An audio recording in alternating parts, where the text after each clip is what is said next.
look like that. And you're talking about they do it for every local government.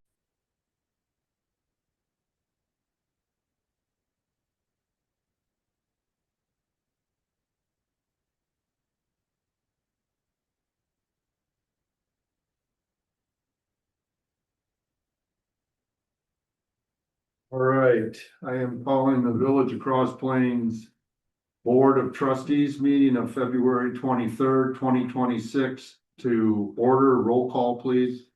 Trustee Brad. Here. Trustee Brochus.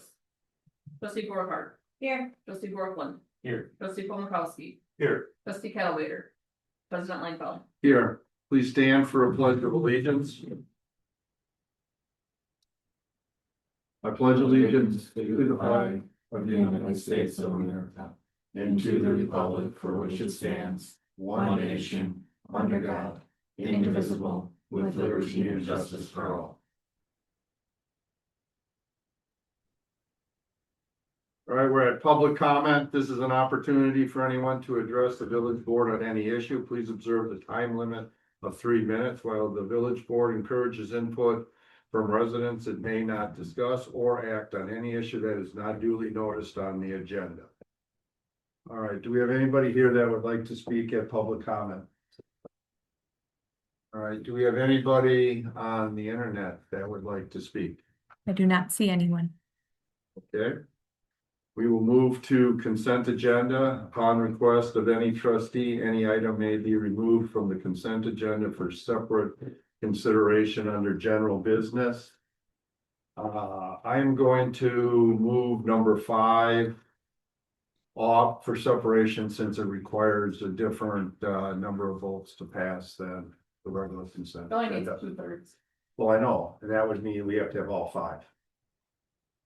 So, I got you, yep. yep, otherwise we just need 3 to pass. Yep. Right, anybody else want anything else moved?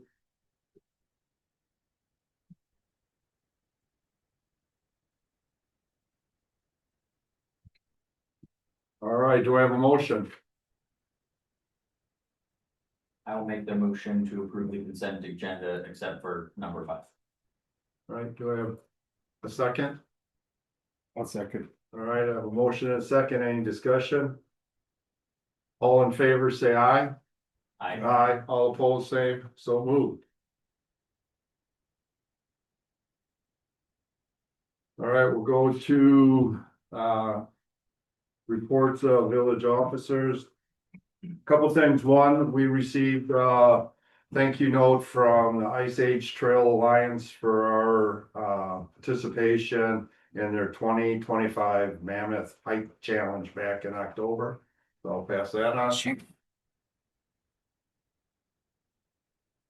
And the other is just a quick statement that tonight we have some major decisions that are on this agenda that is worth millions of dollars in committing the village for way past our lifespan.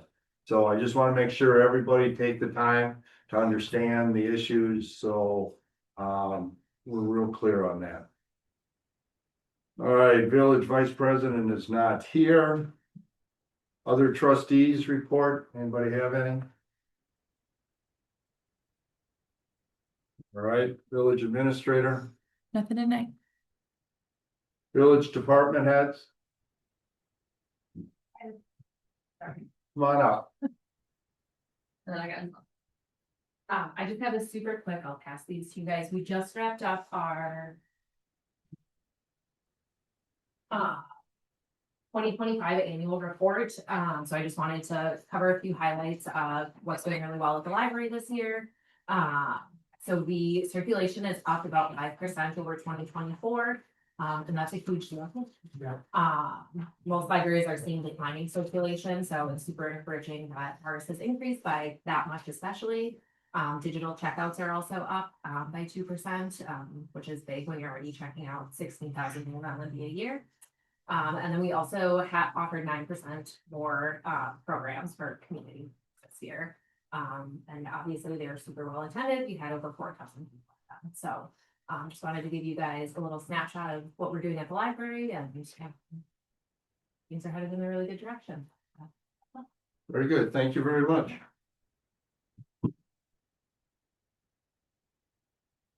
Bobby?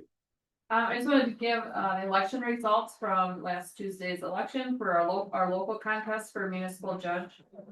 For the primary, we had 3 people running, so Peter Dirks received 229 votes. Thomas Curtin had 104 votes, and then Matt Meinholz had 79. So Peter and Thomas will move on to the April 7th election. And then I spoke with the assessor today, and we confirmed open book and board review dates. So they're hoping to get field work done in the next couple months. And then notices to people who their assessments are changing will go out like the 3rd week of July. Open book will have 2 separate in-person dates for 4 hours. It'll be Monday, August 3rd and Tuesday, August 4th.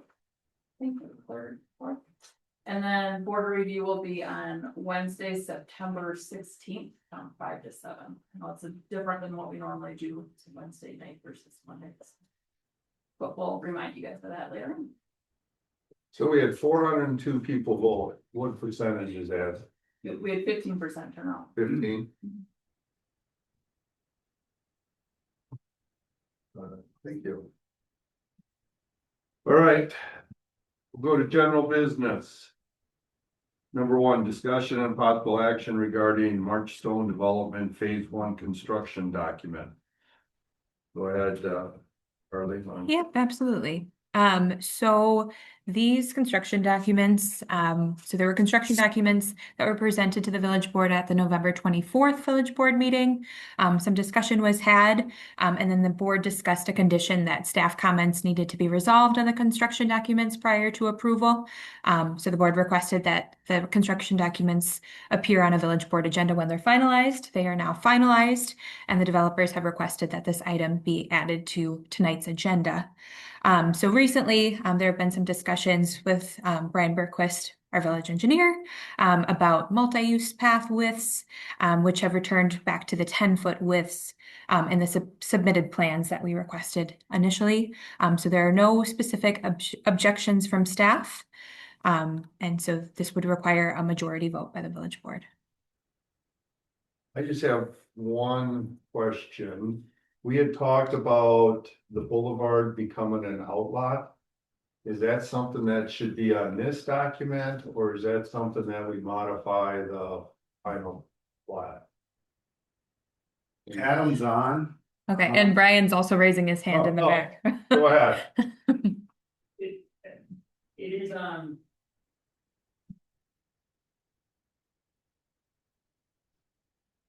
it is on the updated plat. That was Oh. submitted with these drawings. Oh, okay. So it's at the very end of the construction documents is the final plan. I just wanted, Yeah. I knew we had talked about There's that. a lot of things. I'm not Yeah. gonna trust my ability to read all those construction documents. Has its laws. Yeah, it's not my skill set, so as long as we got that covered, because I know we had discussed that. So All I right. think Here you go. this one. Right where your cursor is right now. Down the left side of the screen. You go a little further down on right there. Outlot 4, Right here. so it points to that island. Oh, I see. Okay, all right. Oh.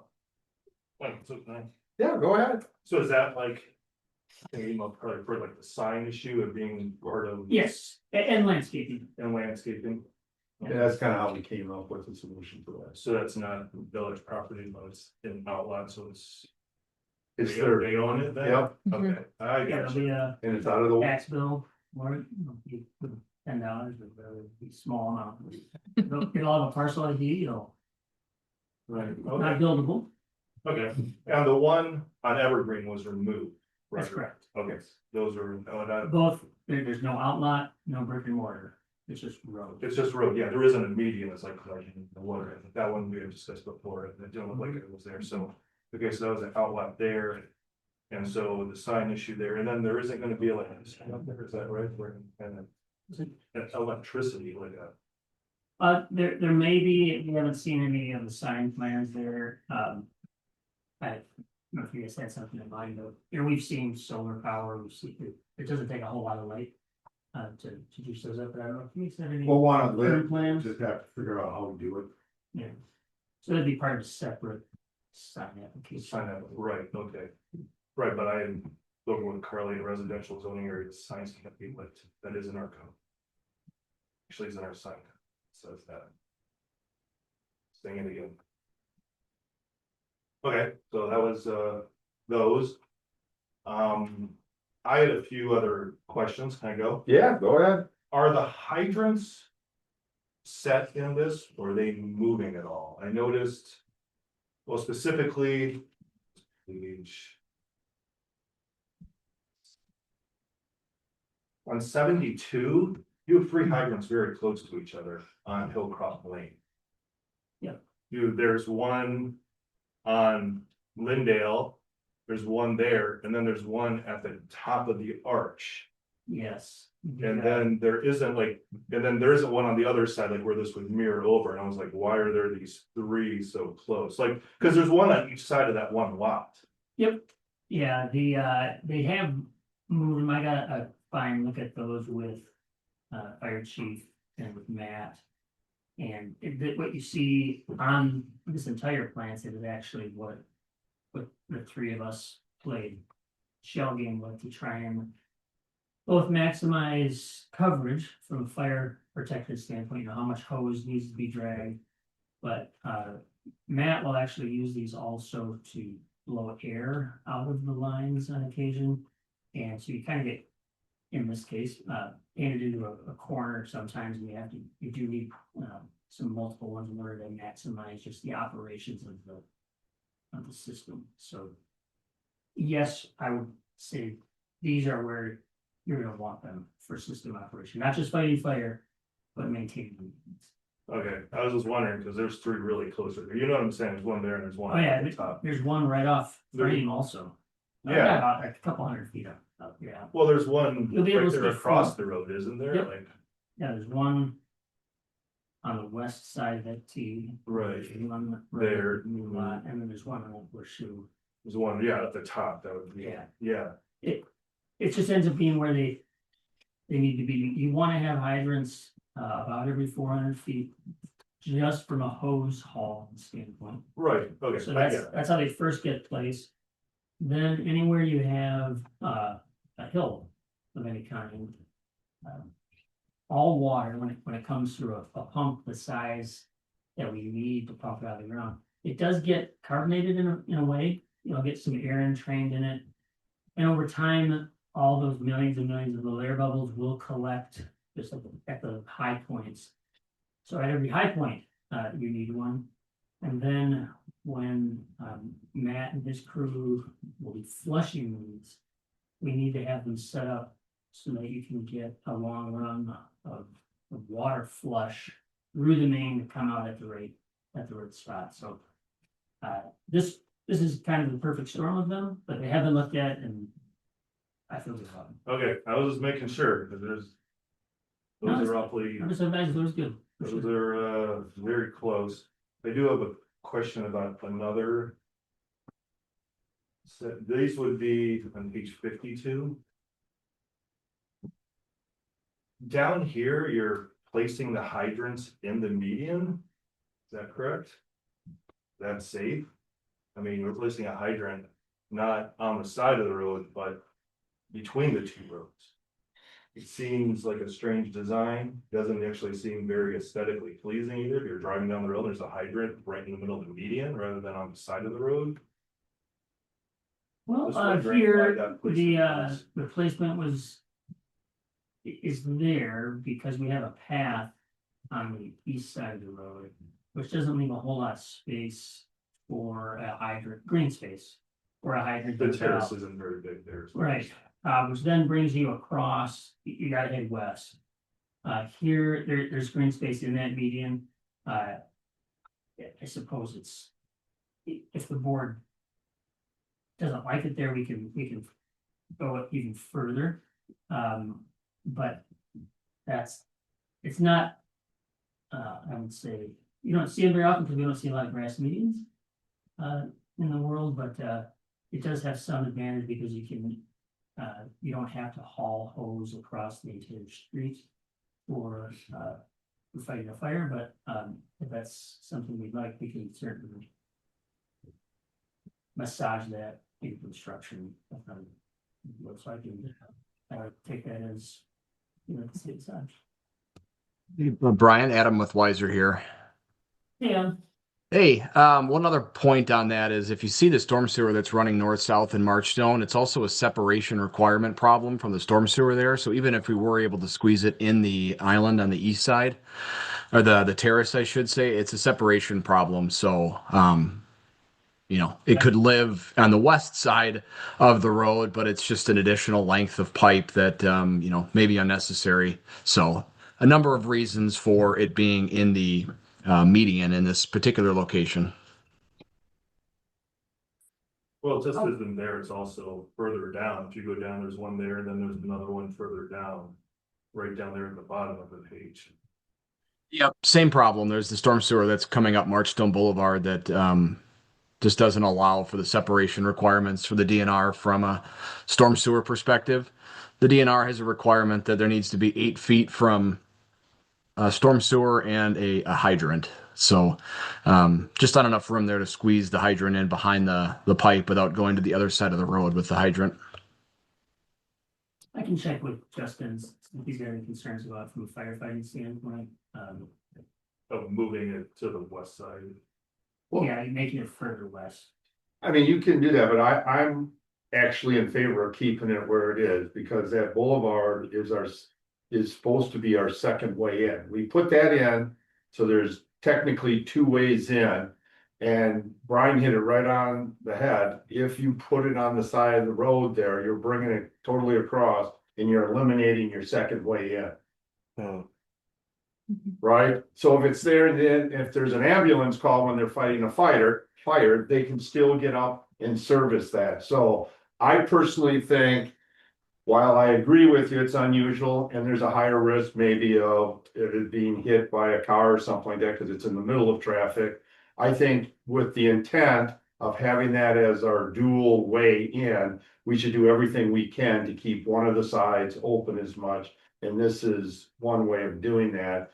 By hooking either way, it still keeps a lane of traffic potentially open. So I'm in favor of it. It's the median that makes that 2 ways in. Yeah, remember we made it where that median, both sides are wide enough to be streets, so that's how we kind of kept the whole idea of having 2 ways into the development. is the village responsible for clearing them of snow then? I would think so, it's gonna be village owned. Well, median. it's no different than every other one. No, I shovel mine. it's in front of the house residence, or generally required to shovel the hydrant. I don't think they're required, they're asked to, because that's in the right of way. I don't think we require it, and if you don't, we don't charge people for doing it. Now, most of us, I'm gonna stop. huh? You're gonna stop? Well, that's the right. I'm still gonna do the one across from my house, because if there's a fire every little second. Sorry, but mowing around it is a pain. Yeah, So, it is, but. I mean, like, that's where I think for homeowners, it would be nice not have it. No, Not have to- okay, yeah, I mean, if I were living there, I would want it in the median.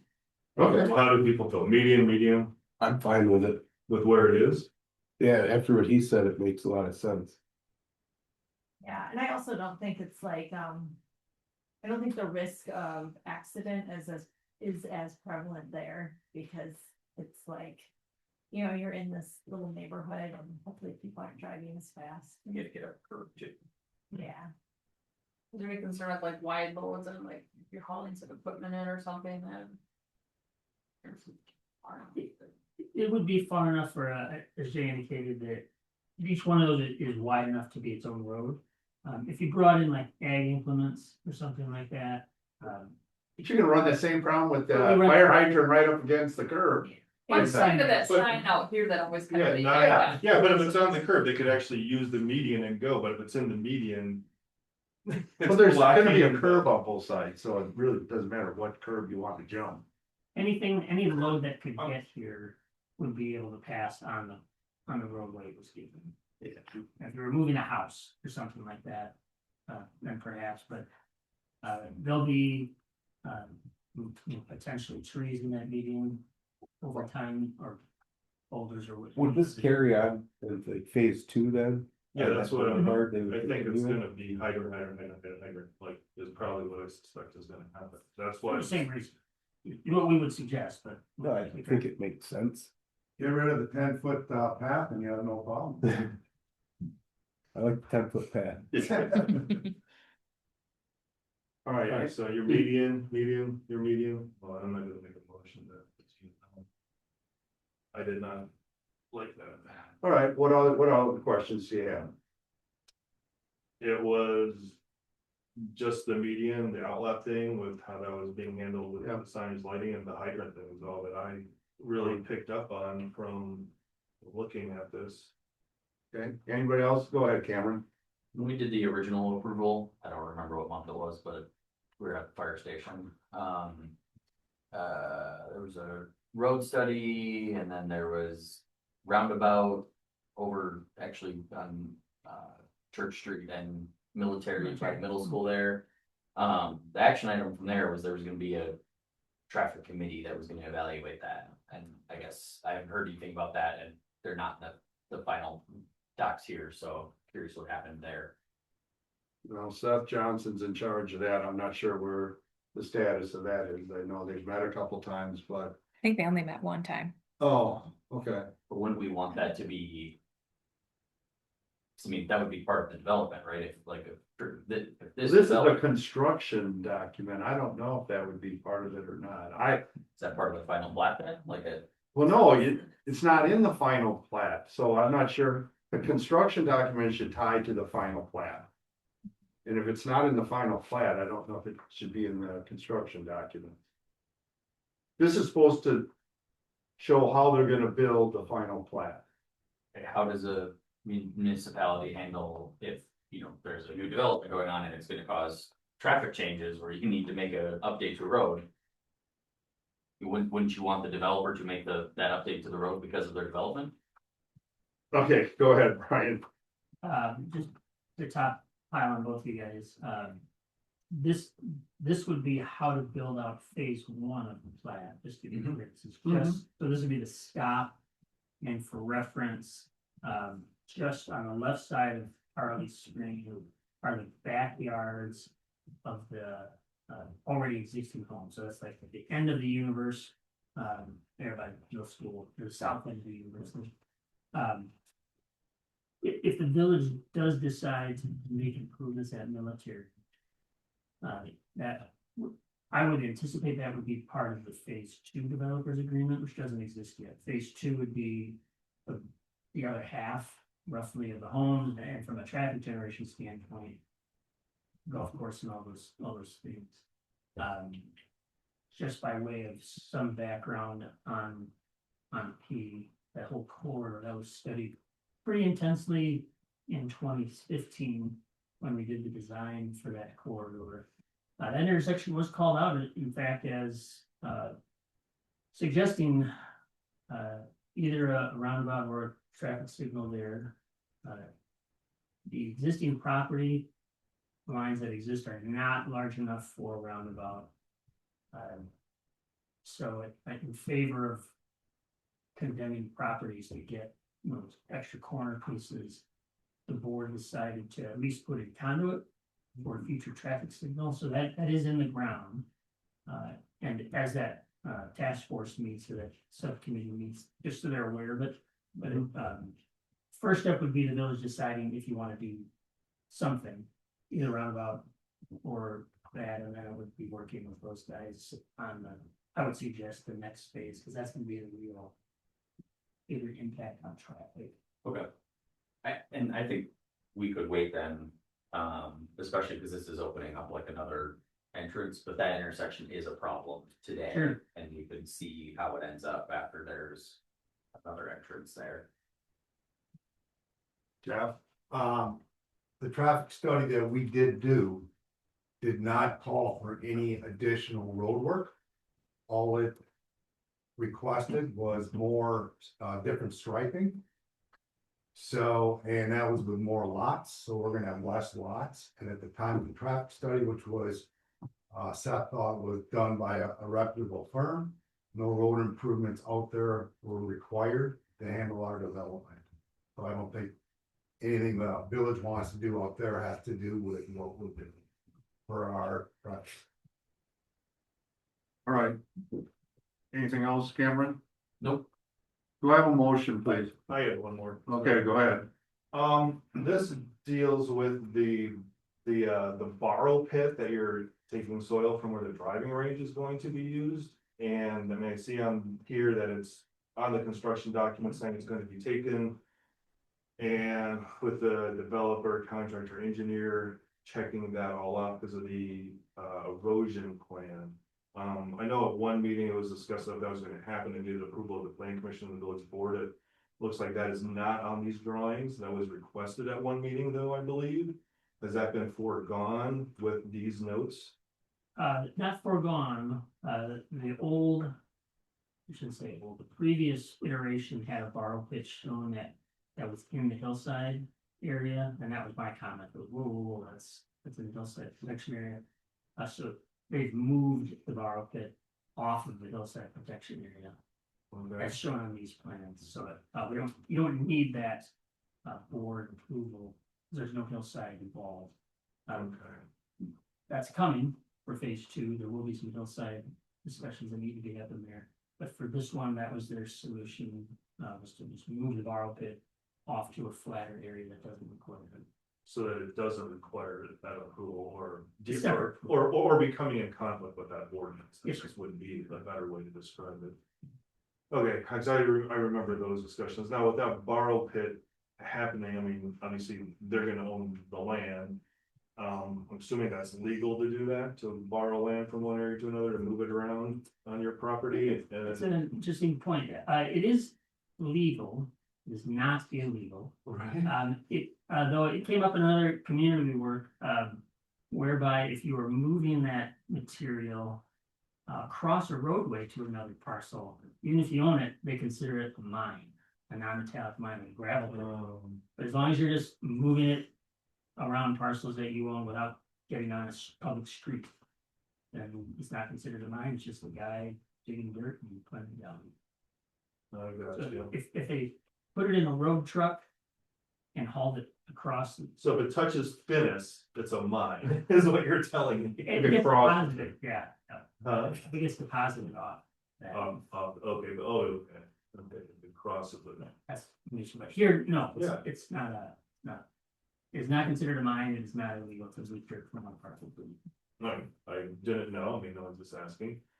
And then I guess, are you comfortable with their erosion plan with doing that? Looking at Yeah. what the plans are, I mean, I see it talks about reseeding it, et cetera, and all Mhm. that, and. It's fairly, for this phase in particular, it's fairly straightforward road control plan, very similar to what you've seen or would have seen on Scenic Valley Creek Crossing, those large scale dirt moving operations. There will be likely some discussion at a future meeting about starting before that May 1, but that's for another board Yeah, meeting. we're not going down that road right now. But for please. this one, it's clean, it's very straightforward. Right, okay. Right, yeah, that was. All right, do we have a motion?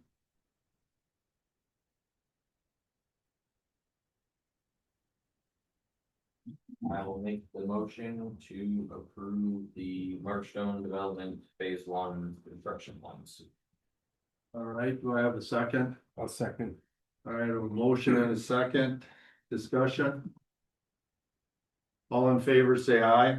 Aye. All opposed, same. They, All right. Number 2, discussion and possible action regarding Marchstone Development Water Infrastructure Agreement. I can kick this one off. All right, so this goes back to the October 27th Village Board meeting. So the Village Board voted on the cost share proposal.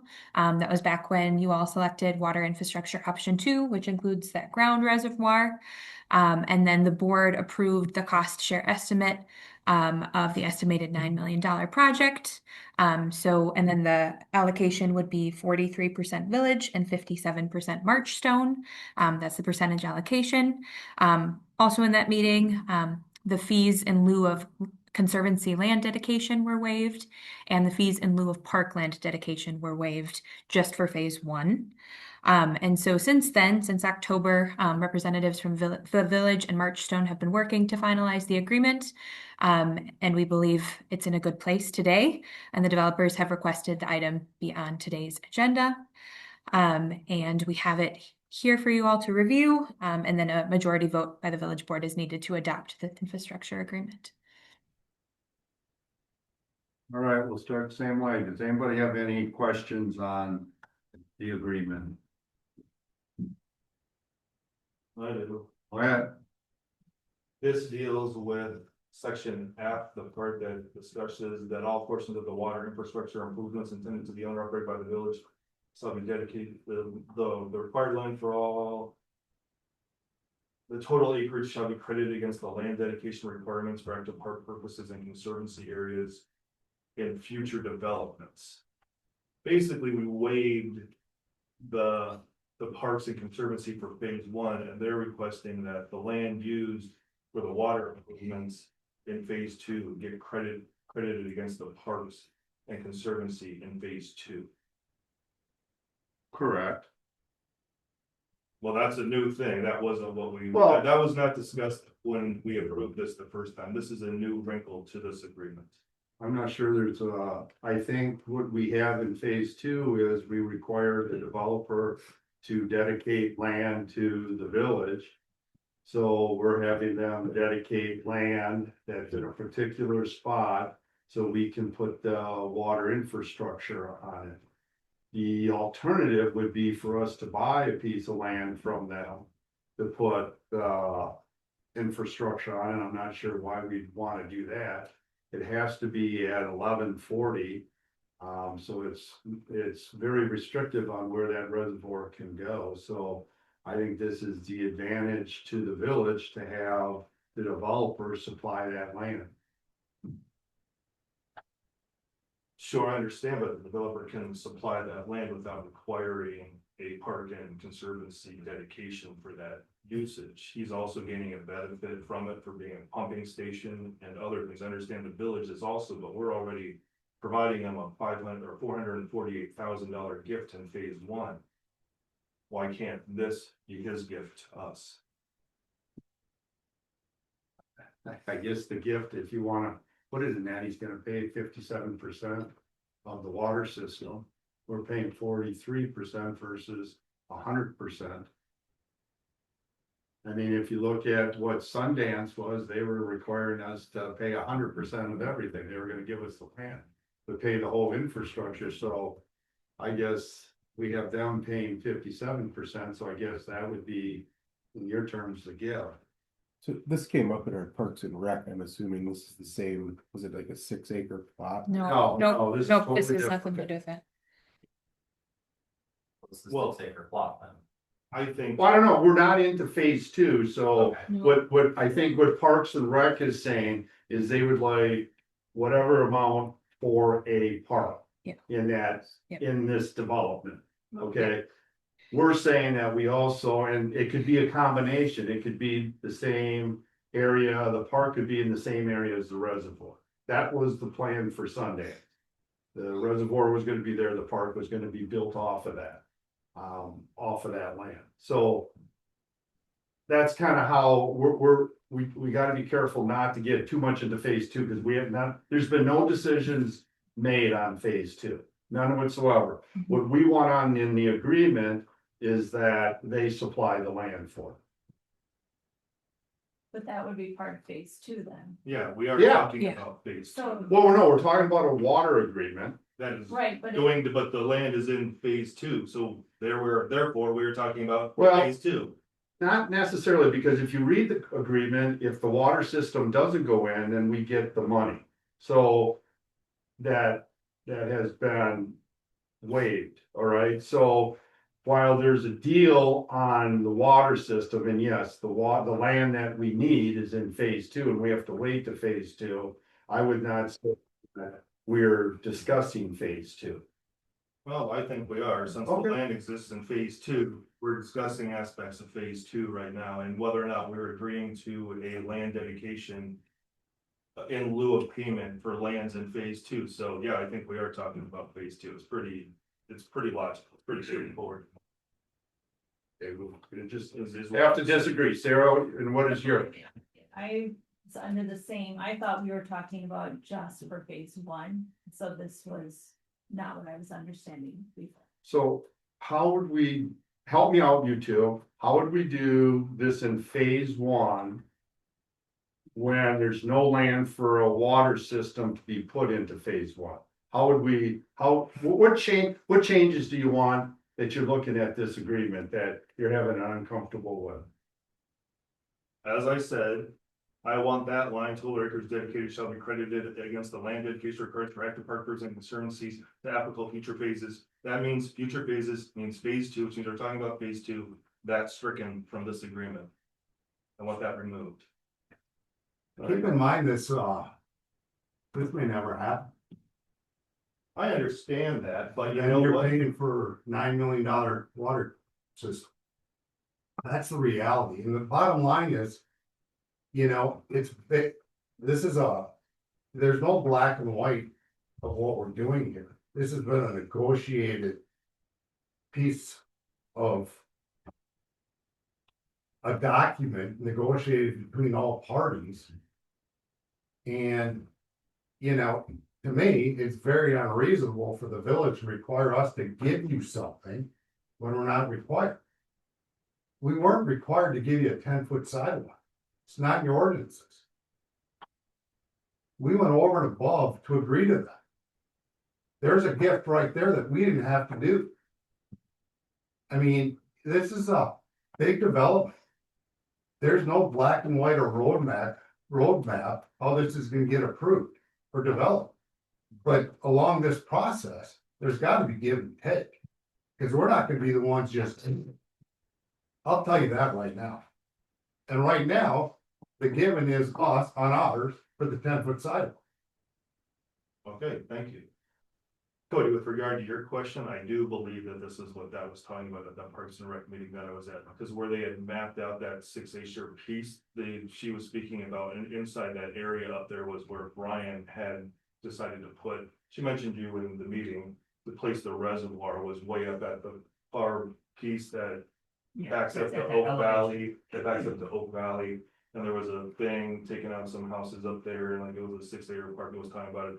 I think that's exactly what was part of that discussion, and whether or not. I guess, so I have a different question. Cause that wasn't addressed in speaking about this. Do you know the total acreage that these water improvements will take inside of phase two? Like, what about is that acreage, and what does that equate to in terms of parkland and conservancy money? So that is, you know, I mean, I'm talking like, yeah, specific. Yeah, generally, if you're at any one of those things, you know, booster station or a tank, would generally take about 3/4 of an acre, give or take. By combining them, we've got a concept that would be an acre and a quarter. You know, by itself, just an acre and a quarter. And for concept, or for reference, out in well 3, where well 3 was recently built, that's about a half acre. Like all in for all the, Where well 3 took. yes, The park and everything, the whole land.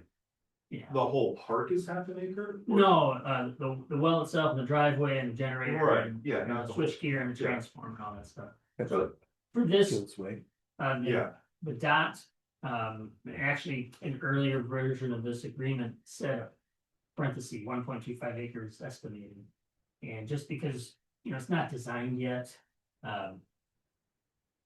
at the group, both the village and the developer agreed to my suggestion, we strike that from the agreement because I just can't, I got a concept napkin right now of what that could look like, but 1.25. To answer your question, 1.25 acres. So that would be, you're saying so at the top, that's what it would take for the tank and the booster station to pressurize the upper zone, not the pump that gets the water up to it. That's a different, where's that pump gonna be? Very likely in the village-owned parcel opposite the school. On the south side of the roadway. Near, right on the road. Evergreen, on Evergreen. our public, on our 16 acres on Evergreen. By Bear Oh. Park. By Bear Park, like where the playground, like by the playground, like Yeah, down by Evergreen and Probably, where the Twin Pine comes in. yeah, Down there, so that would pump all the way up to the Yeah. tank, that's Yeah. where that. both to the tank and to north of Finnis for those existing ones. Oh. Well, four is there, yeah. That's about it. We got space up in that acre and a quarter for potential low four as well. Oh, Very few. up at the top. Yeah, but way future, just kind of. Block marking it out, because then they can share switch gear, they can share transformer space. I got you. So, well, now. And I'm gonna ask, so down at the bottom where that pump that's going into the tank. Is that pump powering the houses north of Dennis, or there's gonna be a line running back down from the tank that's a high pressure, or is that pump pressurizing north of Dennis? Like the umbilical cord, I believe you called it once. Yeah, it will need an umbilical cord to both, they have not been laid out yet, we've been really trying not to dive into design until or if this agreement is signed. I was. It will need, yeah, it. will I'm need just trying to an figure out umbilical how much space or where things are going. Yeah. And so those pipes will be coming down Marchstone or up Marchstone or cord. something. Yeah, ideally they'd be under the roadway. Yeah, so. So. Then another question with. The construction documents that we did, are those pipes being put in under Marchstone? Right now, During- it's just phase one. So does that mean those have to be torn up to put in those pipes that we're talking about right now? Hopefully not. We have an easement that we secured on the plats in the Okay. event that we have to do it after the fact, but it would be much more cost effective. If we could do it before the blacktop went down on phase one, but knowing that. The two separate things, we want to marry them together, so it is not, they are not shown on the drawings that were Right. just approved to choose the seal. If board agrees to this and the developer signs this. Then I would call Adam tomorrow and say, hey, if we want to move those into the street, we can. Amend those plans or make a new set of plans before blacktop shows up for phase one, but if not, there's another corridor. It would just be more costly, Right. which is to put a fine point on it, is at that same cost share ratio for the village and the developer. Alright. So going back to my previous question with the 1.25 acres up there, I guess what does that equate to in terms of fees and lieu of parkland? Like, is there a ratio? Like, what is that? done by lots. Okay, right, I understand that. So if there's not a lot, you're not gonna get a park payment. So then. He's reacting total acre dedicated shall be credited against the land dedication requirements. I'm asking if it's 1.25 acres. What is the dedication? What would be credited then? And we're agreeing to a dollar amount. If we say, okay, we're gonna say the 1.25 is in lieu of your parkland. That then turns into some magical dollar number, which isn't described here at all. If I'm agreeing to this, how much am I agreeing to? So am I understanding this? We're getting that land for not pennies on the dollar, but significantly. Less? Like, does that make sense? We're getting it, where the agreement asks for it to be given to us, but we will credit it towards their obligation for park and conservation, conservancy, amounts. Okay, but so then in phase one. The percentage of each lot that's sold, Parks and Rec gets X amount of dollars. No, phase one, Waived. the fees have been waived. And that's- It's $448,000. I believe. I'm just being clear. Sure, Yeah. yeah. But you're getting some. With the playground improvement fees. Yes. Yeah, that's what I'm. the point- Mhm. Oh, yeah, Still yeah. getting Parks improvement fee. Yes. Right, and. So we don't know what the 1.25 acres would be in credit against the active park amount. We don't, because things can change. That's probably 2 years away potentially. Well, it's all Probably not. formula that'll get handled through the developer agreement in phase two. Correct. But I'm just trying to explain to him that it'll be coming up here, because if you remember our parks, 5-year parks plan, there was a recommendation to increase fees and stuff, and that needs to come to the board. So I think you're right, your whole thing on trying to get a dollar amount is gonna be difficult. Because you don't wanna put a dollar amount on something that potentially in the future could change. I think what we're trying to balance here is, if we're giving a developer, if they do for parks and that credits that, I'm not really sure why. I'm trying to figure out the huge difference between them giving us land for a park versus them giving us land for reservoir, why they should be treated differently. I think it's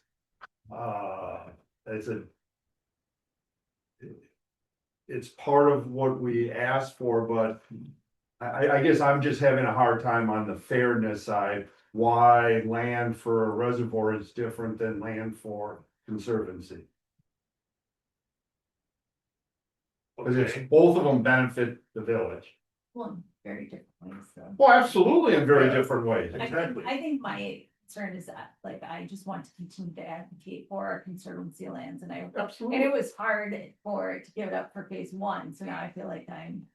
Right, I'm giving up another thing that I wasn't planning on Right. giving up. And Like, that's why. this and G. All right. That's what I was clear. Yes. to me. So if you want, let's put it in that, and let's just take a look at the numbers. So 57% of 9 million is what? Yeah, 5.1, 5.3 million. So we're getting 5.3 million from this development. That seems to be a pretty good deal to me for 1.25 acres and $482,000. I believe there was conversation too about parks and not necessarily farming. But the need for conservancy and parking is not needed in phase one, given the proximity of the parks. Well, parkland wasn't required because of the proximity, but that money was going to be used to improve parks around so that residents could use them. Didn't believe it was, the kind of gets back to the middle of conversation on that. Well, right, so. Well, yeah, but can we just go back? I'm just curious to hear from Sarah and Michael on, they're willing to give us 5.1 million, 5.3 million to support a water system. Which we need. Does everybody, we've seen the numbers, it's been reported here, we're below our storage right now for what our best practices.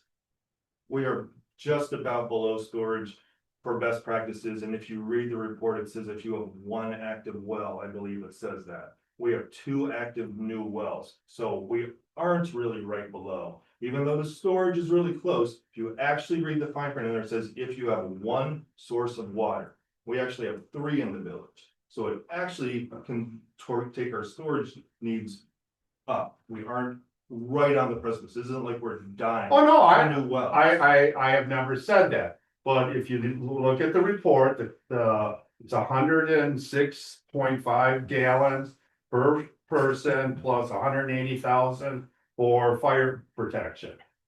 I mean, it's math. Yeah, I understand. Okay, and now we're adding 125 homes. So that is gonna do it. Plus, we have part of the village, the northeast part of it does not have what the pressure that most of us have in our homes. So this is gonna improve their situation. So I'm sorry, I just can't see how the 1.25 acres to me is a huge part when you look at the big picture on what both sides are going to be paying into this system. Alright, well, that's the way you see it. I agree. I don't. The simplest way to do is just get rid of this, find a new location, and then have us pay our fair share and normal park fees. You know, I think your property over by the school on top of the hill, you could put the water tower there. So go put it on your property, we'll pay our fair share for hookup fees and so forth. We'll pay our park fees, and I guarantee you're gonna get less money.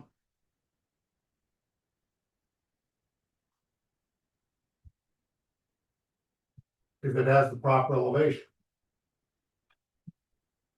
You still need a booster pump on top of it. I said we pay our fair share.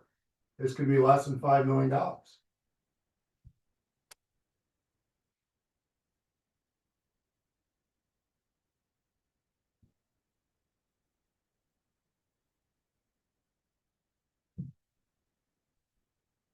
I mean, we're talking about It's one ridiculous. point two five acre people here.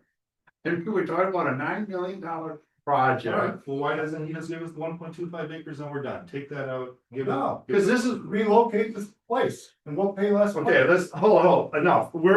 This was what was negotiated.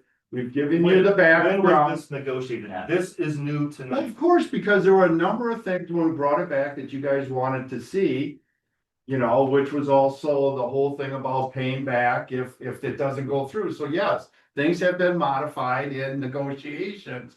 Because that's what we were asked to do. But that This is- doesn't mean we have to accept it. No, you don't I'm have to saying, accept this. You're saying something, and I didn't agree with that part of it, was like, hey, we negotiated this, well, no, but we have to approve it, and Well, no, we didn't negotiate it, so. No, you did. And like I say, I'm all, if you guys do not wanna go with this, that is fine, but it's very important for you to understand, like I said at the beginning. On what you're talking about. We're talking about a item that will be needed in this village if it's not needed right now. A reservoir. It is very clear that we need more storage. Okay, there's the thing. Now, we can certainly say no, and then we can build it wherever we want, and we'll end up paying full price on it, right? Just like when a developer came in, we've had no other developer willing to help chip in for this. Now, do they get something out of it? Absolutely. No doubt about it. All right, but on the other hand, this is what we're getting out of it. And to get what we need at a 43%, you know, seems like a pretty good deal.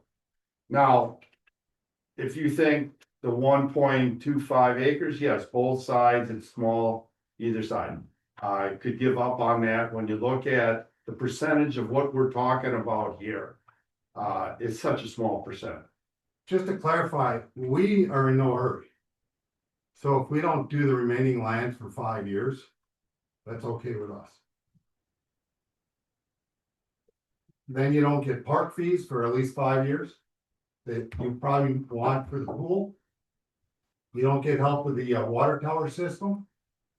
And we'll just wait. If you wanna wait over 1.25 acres, don't accept this. This is ridiculous. We'll wait till your tower's built. We're in no hurry. All right, anybody got any questions outside of this that we need to discuss? Or questions? I don't, well, I would,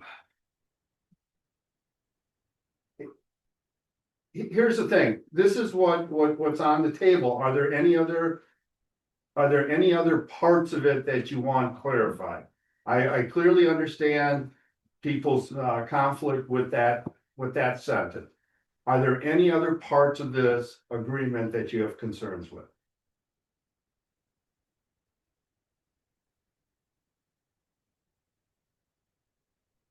I mean, I had problems with the $448,000 to begin with in phase one.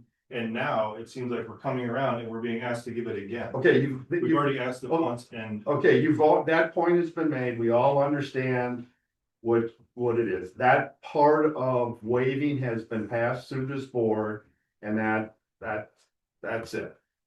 So, now we're at this agreement, and I think we've heard everybody's side of this, so I think there's really not much more to discuss on that, unless there's another part of this that you have concerns with. All right.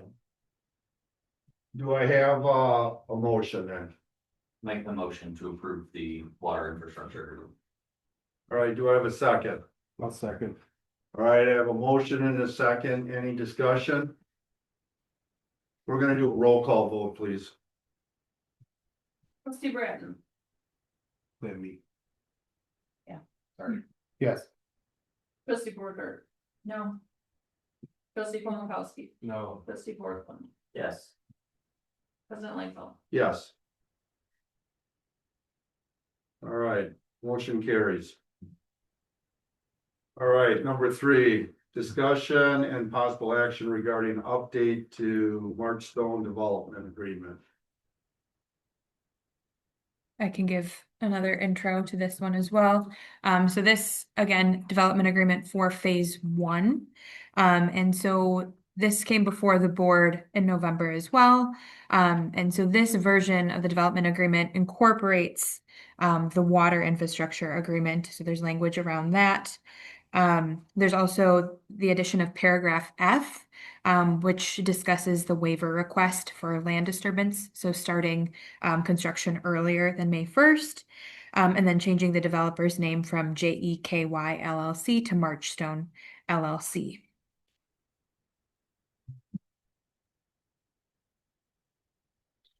All right, are there questions on this? Yeah, what was the first thing you said changed? You said something about paragraph F, which was the erosion, but what was the other? The waiver request for land disturbance. Yeah, that I knew. What was Yeah. something else? I think that's all I said. I said first it incorporates the water agreement, the water infrastructure agreement. It actually isn't brought into It's this. brought into this, yes. It's about it. Yes. Well, that's,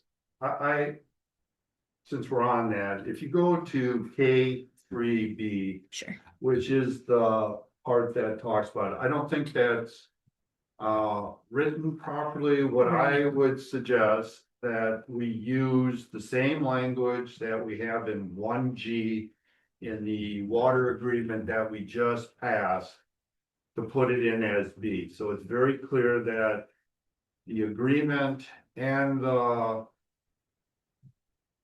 developers agreement have the exact same language, because when I read B, I'm reading that very differently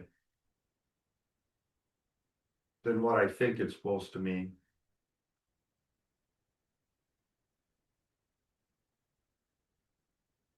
It's kind of in conflict. Talks about how the fees have been waived, and then the second sentence says the developer shall pay to the village a fee in lieu of land dedicated for the lots being developed as part of this project as required.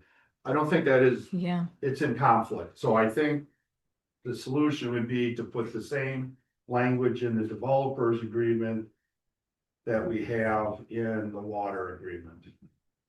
Or Or could you eliminate the second sentence? Well, no, you have to, because it's under waivers, they were given a waiver, Mhm. so we have to state that for sure.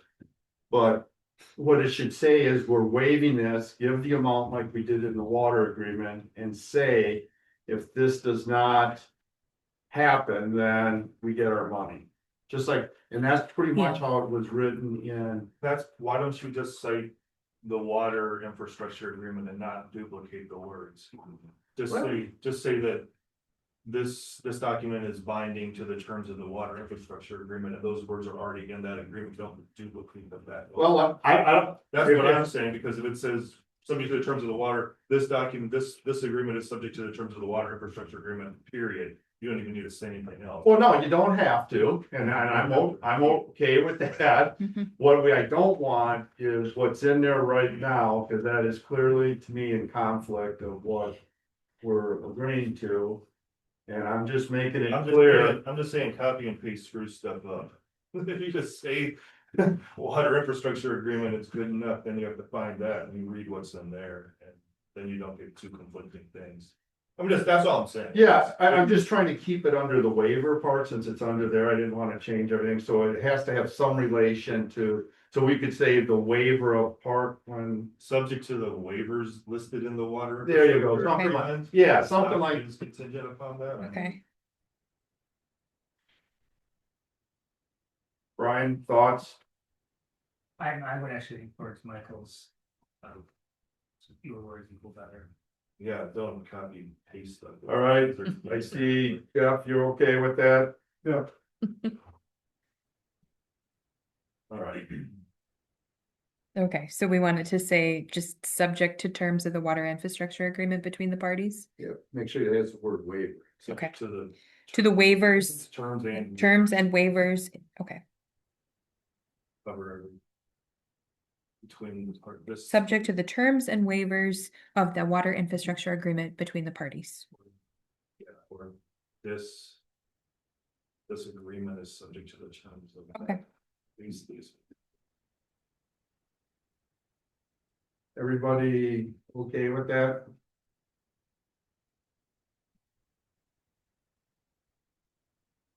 All right. Do I have a motion? Oh, go ahead. So, but then you talked about, where is paragraph F, because that talks about the. Yeah, we'll find it here. Just give me.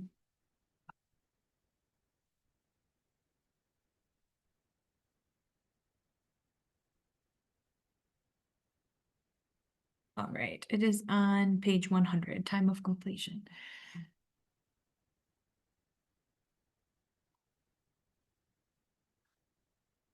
Okay.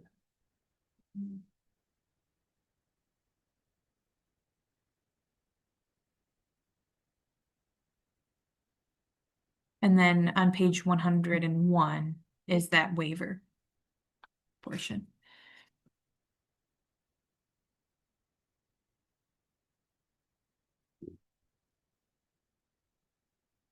Okay, I'm just.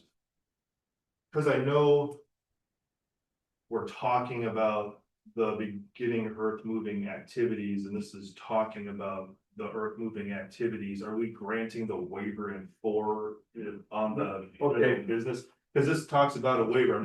Are we doing them both right now, or is? No, this- first of all, I'll just clear the air. Number 4 is gonna be postponed to the next meeting because our ordinance requires it to go to plan commission first. So we'll be taking no action but postponing number 4. Okay, thank you. Yep. So. With us agreeing to this, we aren't jumping for it all or anything. No. That's what I'm asking, since The- this is here. Plan commission and the board have to grant the waiver. So Okay, it says this is- upon receipt. That's what I was asking, because it was like chicken egg like thing, basic.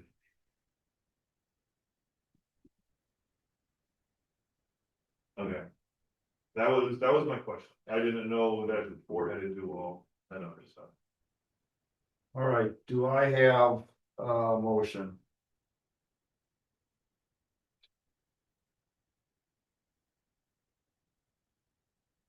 All right, I'll make a motion to approve the development agreement as presented at tonight's meeting with the change of the language of K3B.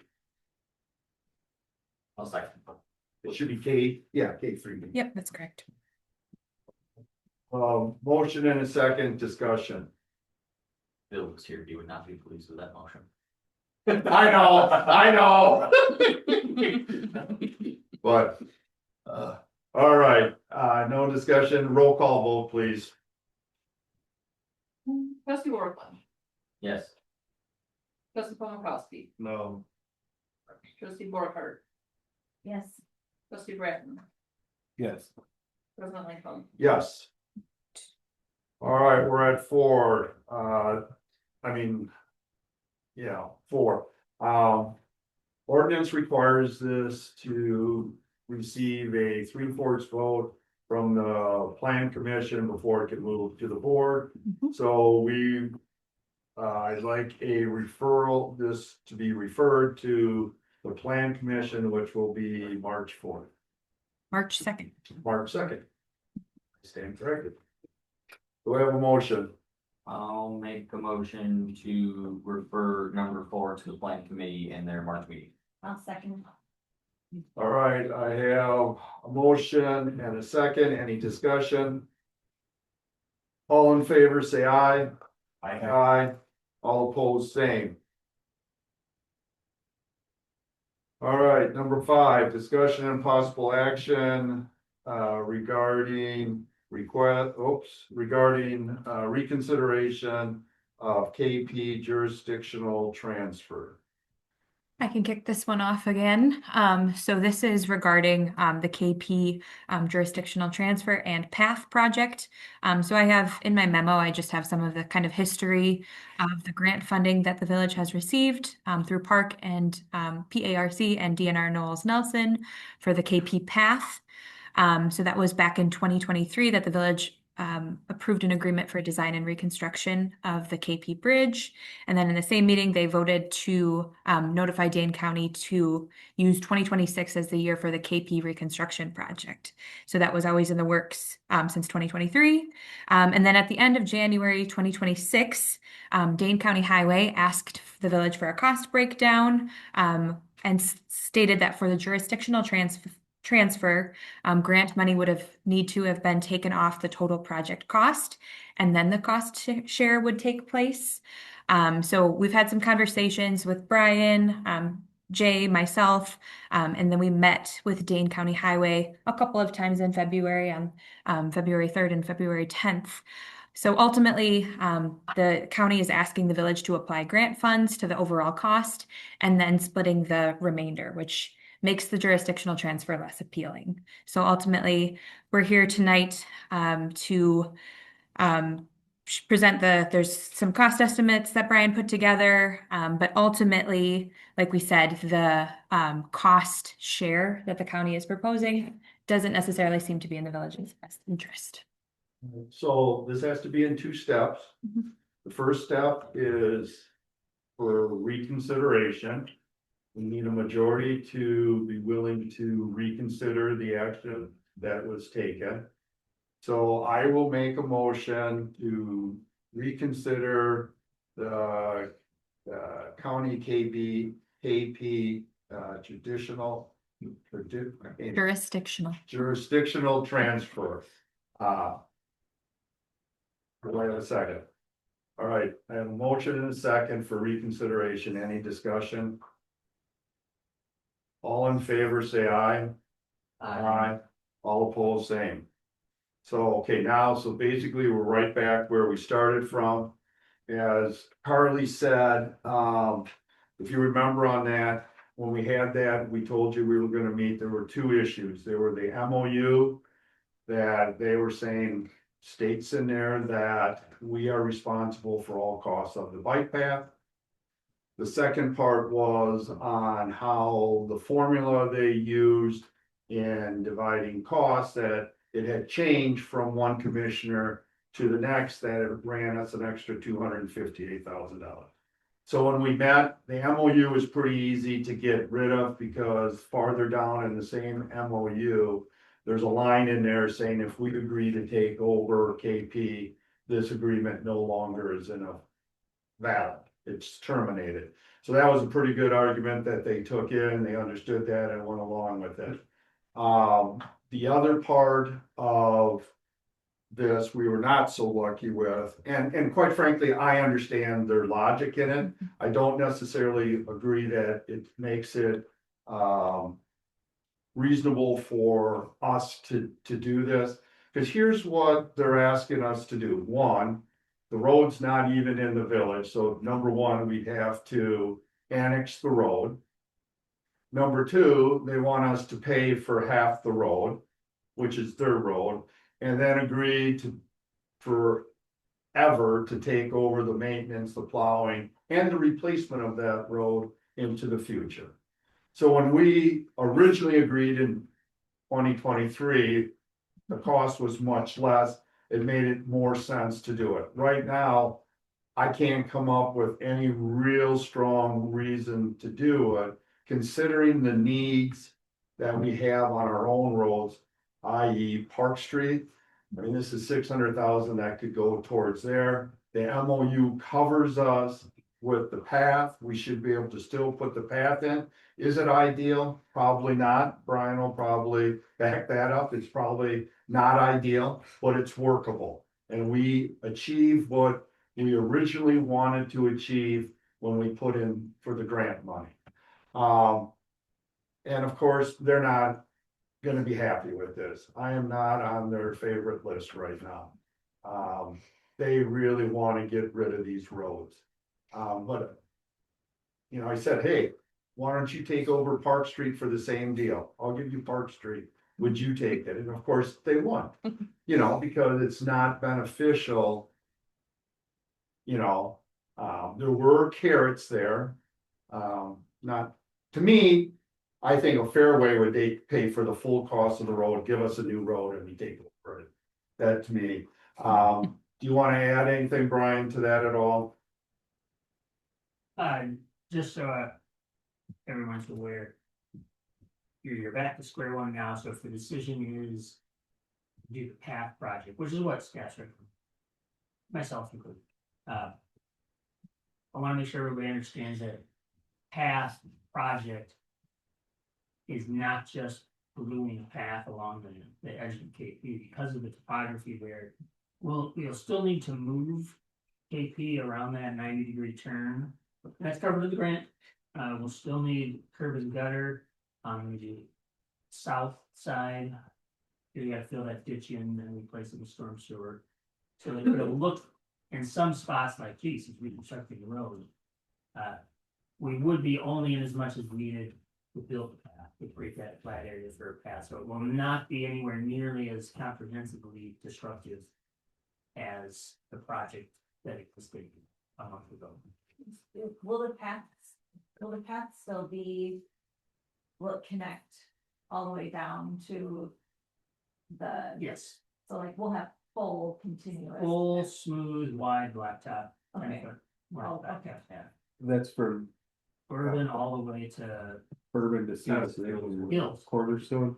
But past those. The Gil- Like, yeah, yeah. that's weird, because they've already, Yeah. Scenic Valley already has that section. Yeah. Scenic Valley. Yeah, That's- there's narrow sidewalk. And That's all replaced. Gills until, okay. So.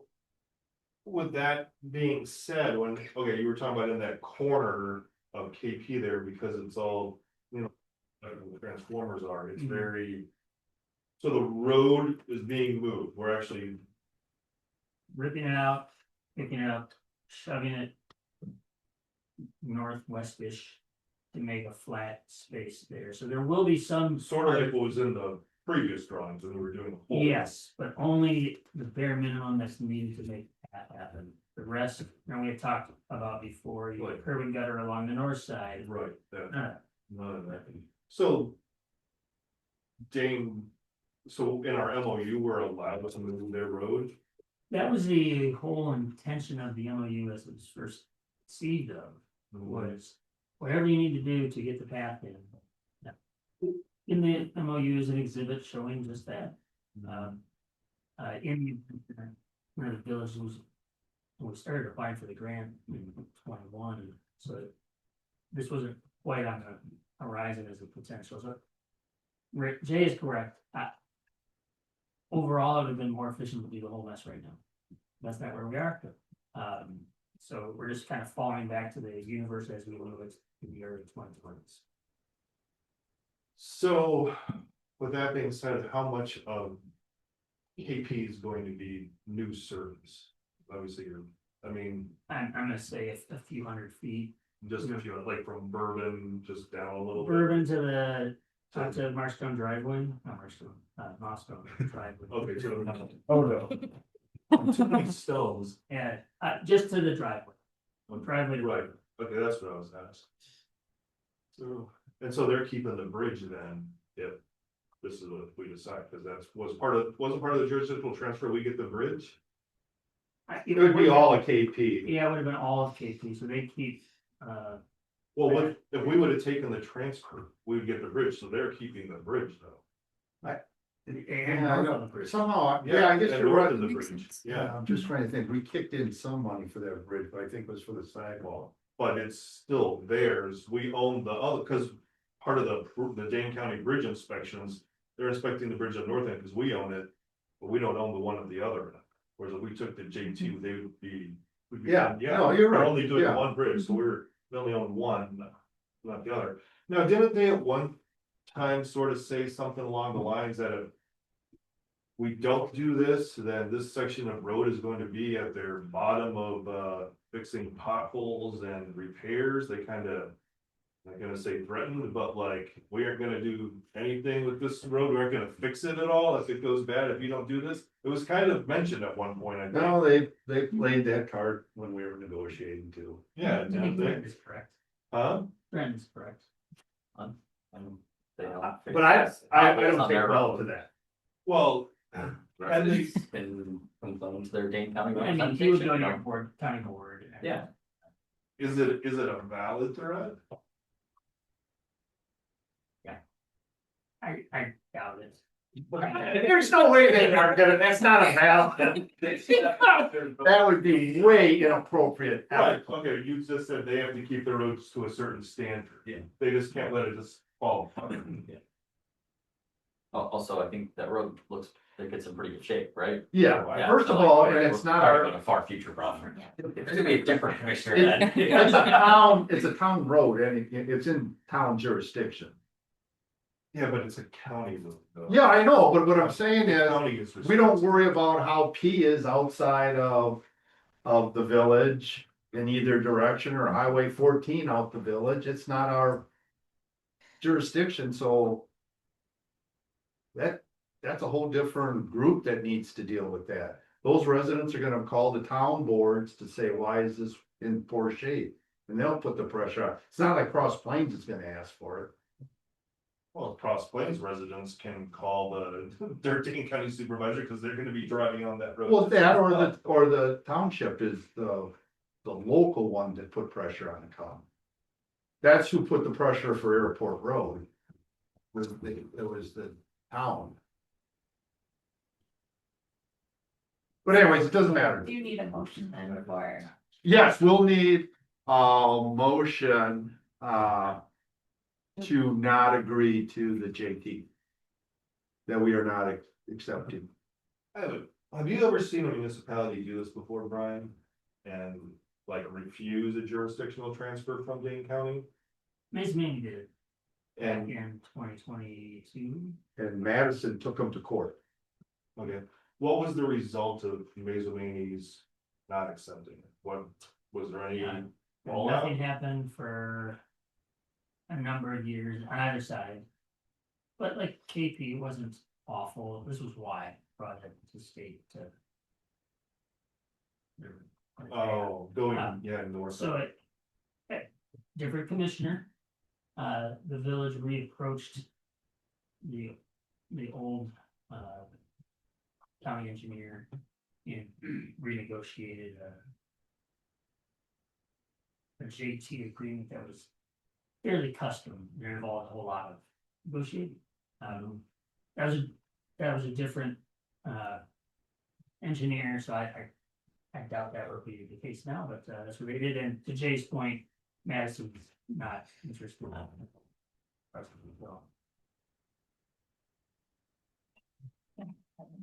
Go ahead. All right, I'll make a motion to reject the KP jurisdictional transfer. Do I have a second? I'll second. All right, I have a motion and a second discussion. Let's do a roll call vote. Trustee Paul Mikowski, Yes. trustee Brooklyn, Yes. trustee Brandon, Yes. trustee Borcar. Yes. Yes. The next steps here. Will there be plans for the path projects that are less comprehensive and we'll have to approve those? Or Yeah, or is everything? Enter direction, I'm glad you brought that up, yeah. I was planning on taking this as direction to Oh. strip off AP jurisdictional transfer part and still go to bid with the project as the grant awards described. We just didn't. Part of do that is- very explicitly. Well, All we did was reject the jurisdictional transfer. yeah, I guess I'd have to go back to see when we approved receiving the grants, we had to approve that we would do the path. Yeah, Sure. if it pleases the board. Your grant dollars do expire Yeah. in Yeah. early 27. So we do want to get that project built in 26. Well, And, yeah. I would say it'd be difficult. We would lose a month, we only have like 6 months to go before it's being pulled, but I would You don't ask want to permission, can I just go build the path? Yeah, I think we're good. Yeah, like, if it's Quick gonna with Iron Man too, though. Huh? That's gonna look very similar to what we brought us Oh, yeah, we're just, with ripping off all. path will be exactly where it is today, or where it was, it's just the KP part. It's It's just so, yeah, like, right, it's just the KP part going all the way out of town, you do the corner, you forget the stuff north of Bourbon. Yep. And, and west of, I mean, the south side will still need some curb better, but the north side will not. so will the whole south side of KP be curbed and guttered, as you said, you had to fill in the ditch to. Yeah, most of it, we still need to fill that ditch in to create the flat spot. Right, cause there's a ditch south of the road before you get to the sidewalk, right, you need that to be flat, so you need the Kansas runoff, you need a curb and gutter, and so then a lot of those drainage things will kind of get the same into that tension area and back out across the. So it's gonna go back out under the road into the field and all that sort of. Yep, just like it does. Like what it does now, right, but the other north side's just all flat. Okay, yeah, I'm fine with that, since it's pretty much the same plans. Yeah, all we're saying is we're not gonna do the KP part. So, but then there's cost implications there too, right? We're actually, fairly significantly, under budget right now at this Right. point in the project, so, we are not requesting nor anticipating any budget, From what we already approved, sure. extensions from this board has already Okay. approved for the village portion. So we're just gonna be shrinking the whole mess. We do have two grants that will almost pay for the whole thing. Okay. All right, thank you. All right, number 6, discussion and possible action regarding public facilities fleet proposal. No, you can leave it there, Matt's coming up. Get me. Matt's next. Cheers, all. Appreciate it.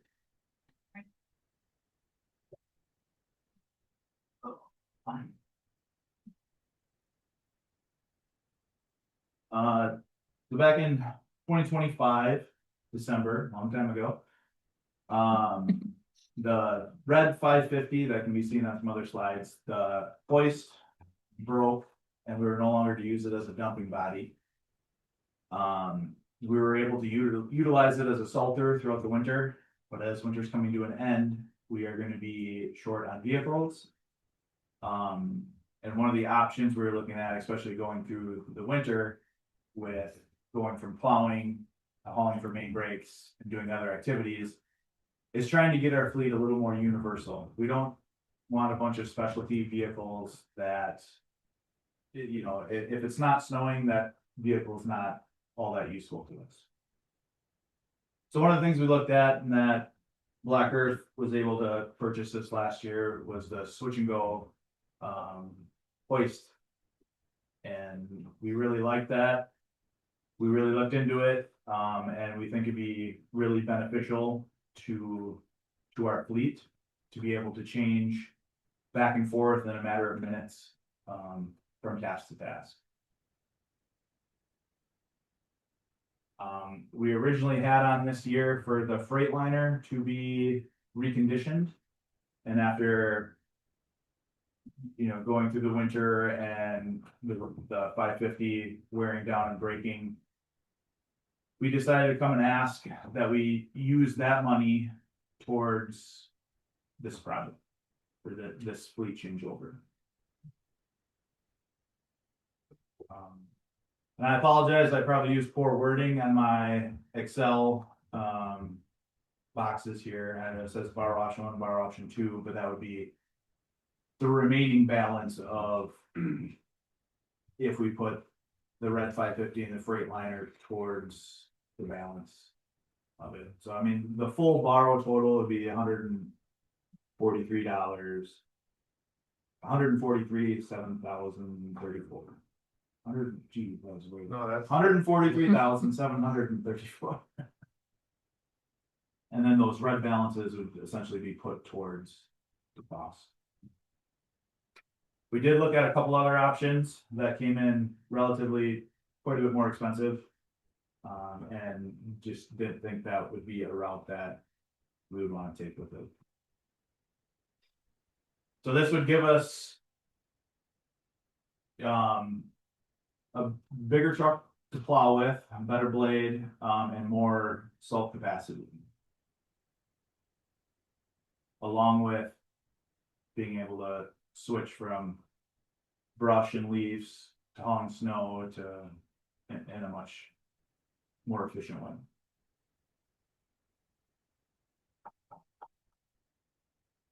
Okay, can you take a step back here?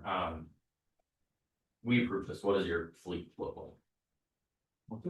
If we approve this, like, what does your fleet look like? Like, what are all the changes here? I'm So really, struggling to follow. what the you're main thing would be that red 550 in the pictures. Yes, Would be replaced with we currently have a white F600. what you currently have, or, We currently have an F600. okay, We would replace that red truck with another F600, so we would have two F600s. okay, so there's. Get rid of the red one, net new white truck. Yep. Okay, you know, And then both the two white trucks get turned into switching those. Correct. okay, And so what happens to the single axle? The single axle would stay for now. Okay. We wouldn't recondition it. It would take a lot of pressure off it, given that we would have two bigger vehicles that be able to haul, that'd be able to handle more. What would you do with it? We use it for hauling, for main brakes, for, what would we do for the single axle? For the 2004 single axle, yeah, why? Yep, what so do you- so that would be. So you need it, you still. That would be our bigger vehicle in the summer for main brakes or hauling breaker rocker boulders if we do that, hauling bigger stuff.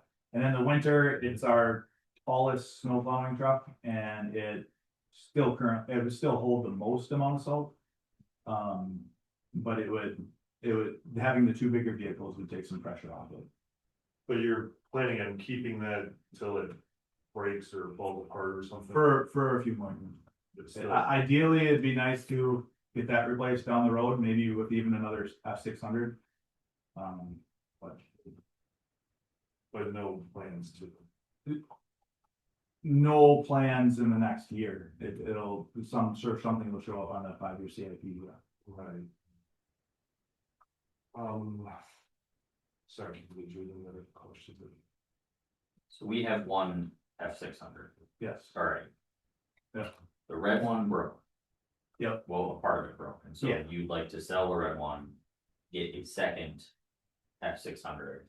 And then outfit the current F600 and the new 600 as the quick swap. Yep. Okay, What would you anticipate the red truck net? Anywhere from 10 to 20,000, just depending on which auction it hits and how desperate people are for them. a broken one. Is that supposed- I mean, we'd just probably, talking to the guys, it'd be beneficial to get the hoist probably fixed. It's not, we should gain our money back out of that. Right. But there's other issues going on with that truck that's, 12 years old that. So refresh my memory though, you say the Freightliner is 58,000, was that approved in the CIP this year? So you haven't bought that yet? Correct, no. That, you don't own that truck. That was to do a refurbishment on the single axle on that yellow one, to redo the back of it. Okay, that's what the 58,000 for Freightliner is. Yeah. But you're saying forego that. Correct. And apply it for the 600. Yeah. And continue to use single as what you're saying. Yeah. Okay. I got, you're trying to standardize the F600s, kind of. Yeah, and with, you know, when we're doing brush or leaf pickup, they are dedicated, have the leaf or brush box on them. What's they? The truck, the F600s. Okay. So if we do go to haul yard waste or do have a break, we wouldn't switch over to them to be able to haul material. In this case, if we did have this ability, we would. You're right, just make sure one person out. Yeah. So how does it work? Is it like a drive, do some things and drive away and the thing you're using stays on the ground when you back up to a new thing and it? It's got a cable hoist that you hook to it and pull it up. Just like a lot of the smaller dump yard waste or dump boxes are.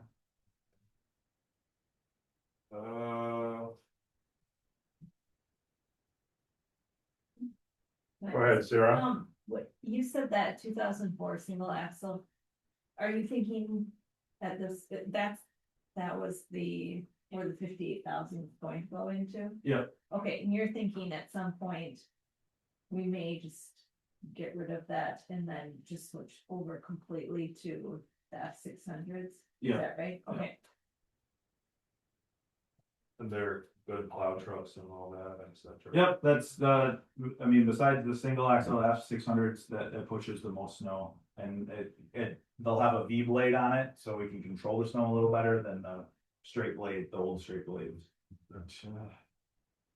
What is the cost just to repair the hoist on the red truck? I had to replace, I'm guessing under 2,000.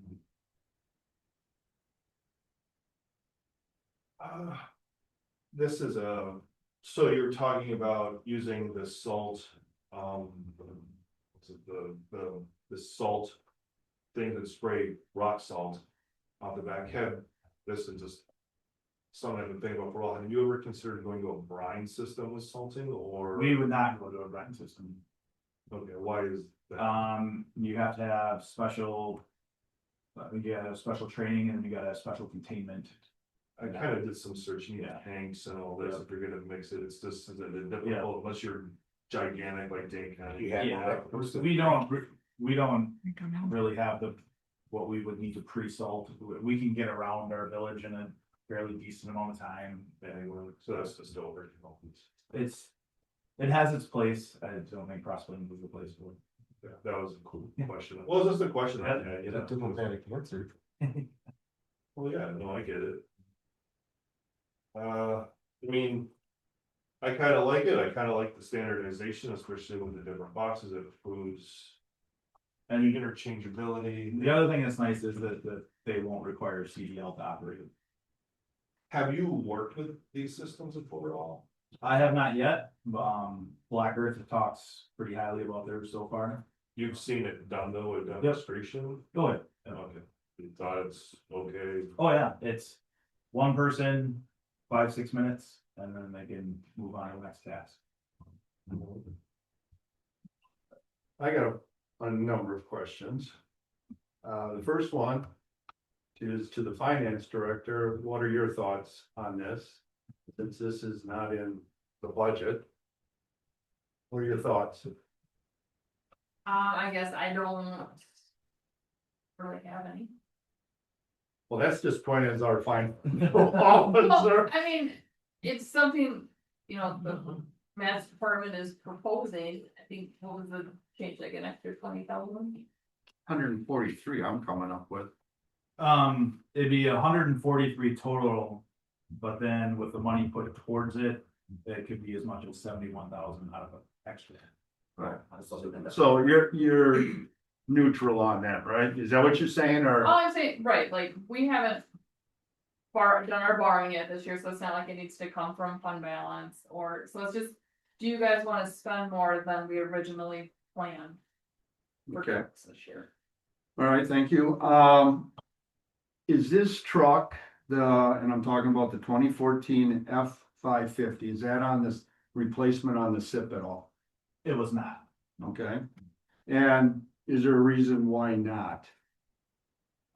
We had other things on it. We were originally prioritizing getting the single axle a little more up and capable.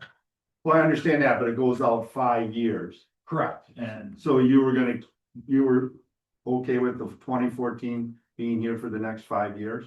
If it hadn't broke? no, I haven't dug as deep on it as I needed to. I put quite a bit on the 5-year CIP that was not traditionally there. Okay, And as I'm working my way through it and definitely coming through the first winter, we're seeing where, I mean, moving forward, I mean, there should be a vehicle on here every year, essentially. my overall thought is when we met, I have no problem with the overall plan that you're Mhm. looking at. As I mentioned to you before, my concern with this is more that I really don't have a good proposal to understand long-term effect on it. So that's where I'm trying to get at tonight. I understand and I agree with people coming to consistency and having the same thing, and I certainly like the idea of not needing a CDL. My first concern, as I mentioned with you, is process. Yep. I mean, we have a budget process, and I take it the 2004 was not on the SIP either. No. Okay, I don't So- think the prior director put much on the 5 year SIP. yeah, I, Said he'd only been here a couple Right, right. months, so I'm not trying Yeah. to put blame on anybody. I just, I think What I'm- going forward, yeah. What I'm trying to do Understand the is, process more. I believe we need on something this big. I think we need to have a proposal that we all have a clear understanding, because what hasn't been talked about much as part of it is, as you mentioned, it costs $2,000 to fix the 2014 550, right? Then Yeah. it's back to working, right? Well, it's similar to what it is right now. Okay, but my biggest hook on this is the Ram 350. That is 1 year old, Yeah. and one of the proposals is to turn that in, trade it in, and you have a set amount of 48,500. Yep.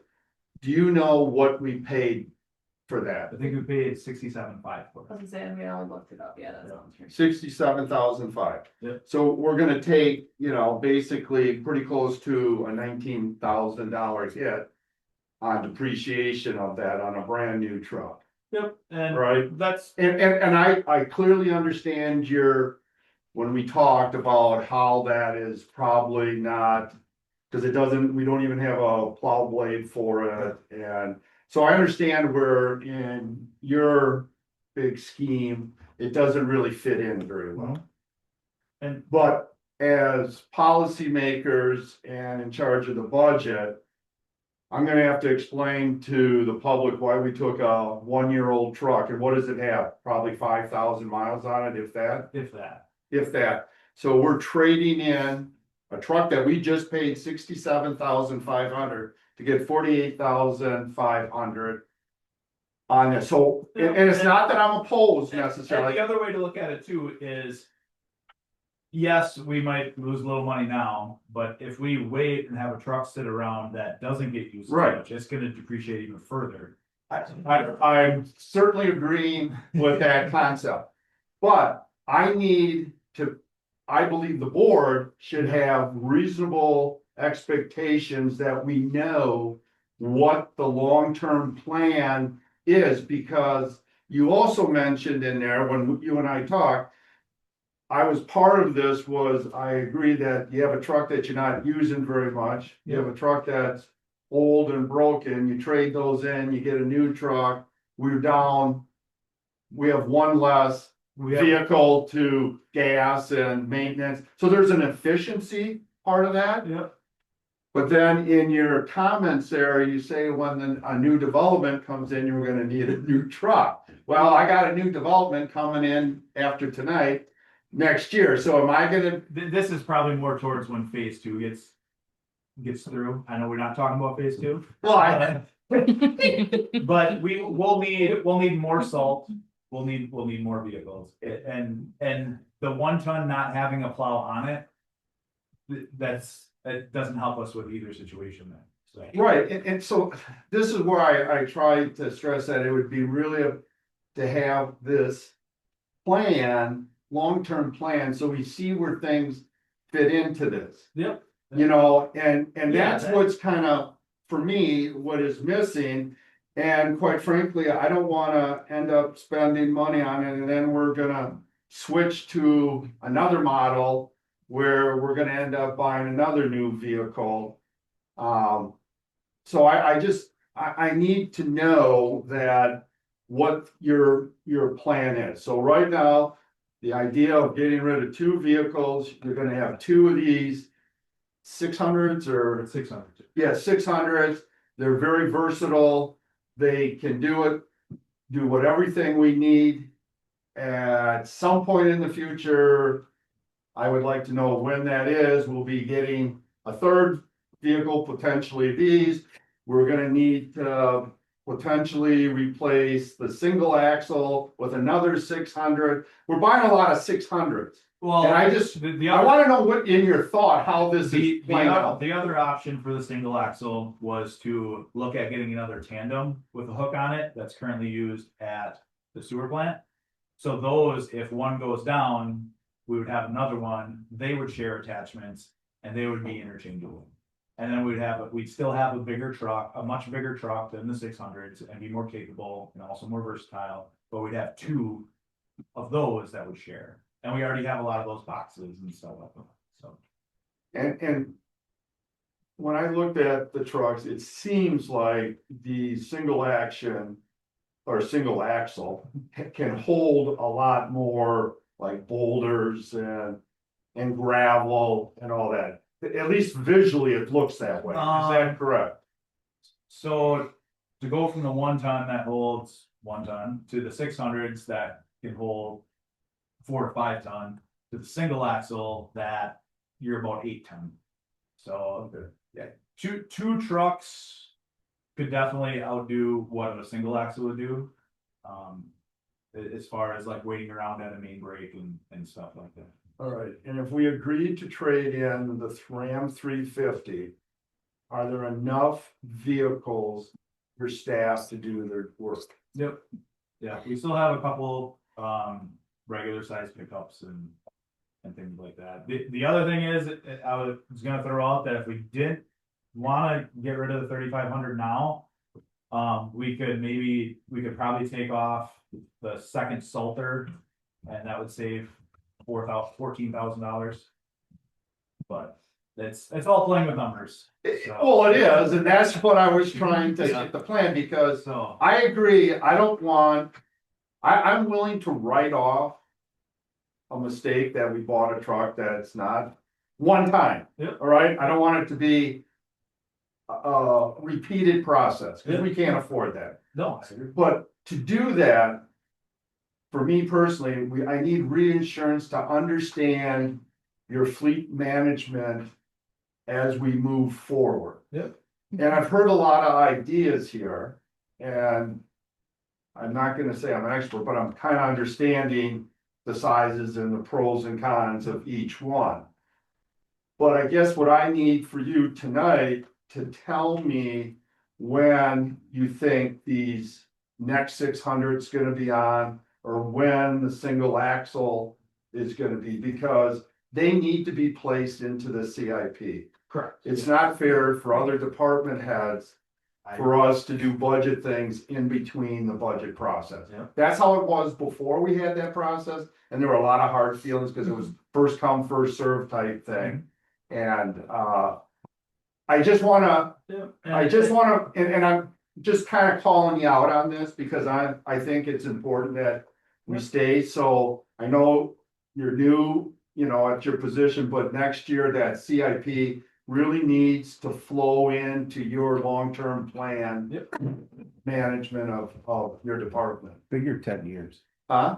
10 years. Well, whatever, but It should be a 10-year cycle. yeah. but when you look at it, we've got these vehicles, none of them are on the CIP. The one that was on the CIP, we bought and now we wanna get rid of it. It's just not a good practice or policy and it's, Well, again, we have an the obligation. to- Freightliner was on there, but it was Yeah. just the wrong idea. Right, yeah, and I'm not criticizing the former one either, he had a plan and whatever. I'm just saying that for the taxpayers, we have to really make sure that we're solid on the fleet management process, or, you know, and that's what I'm looking for tonight before I would go along with this. I wanna know what your, you know, your plan is and make sure we can stick to it and have an idea of it, cause I don't think we can afford to do another switch. I don't think we should talk about that tonight. I'm not saying tonight at all. You just said tonight twice.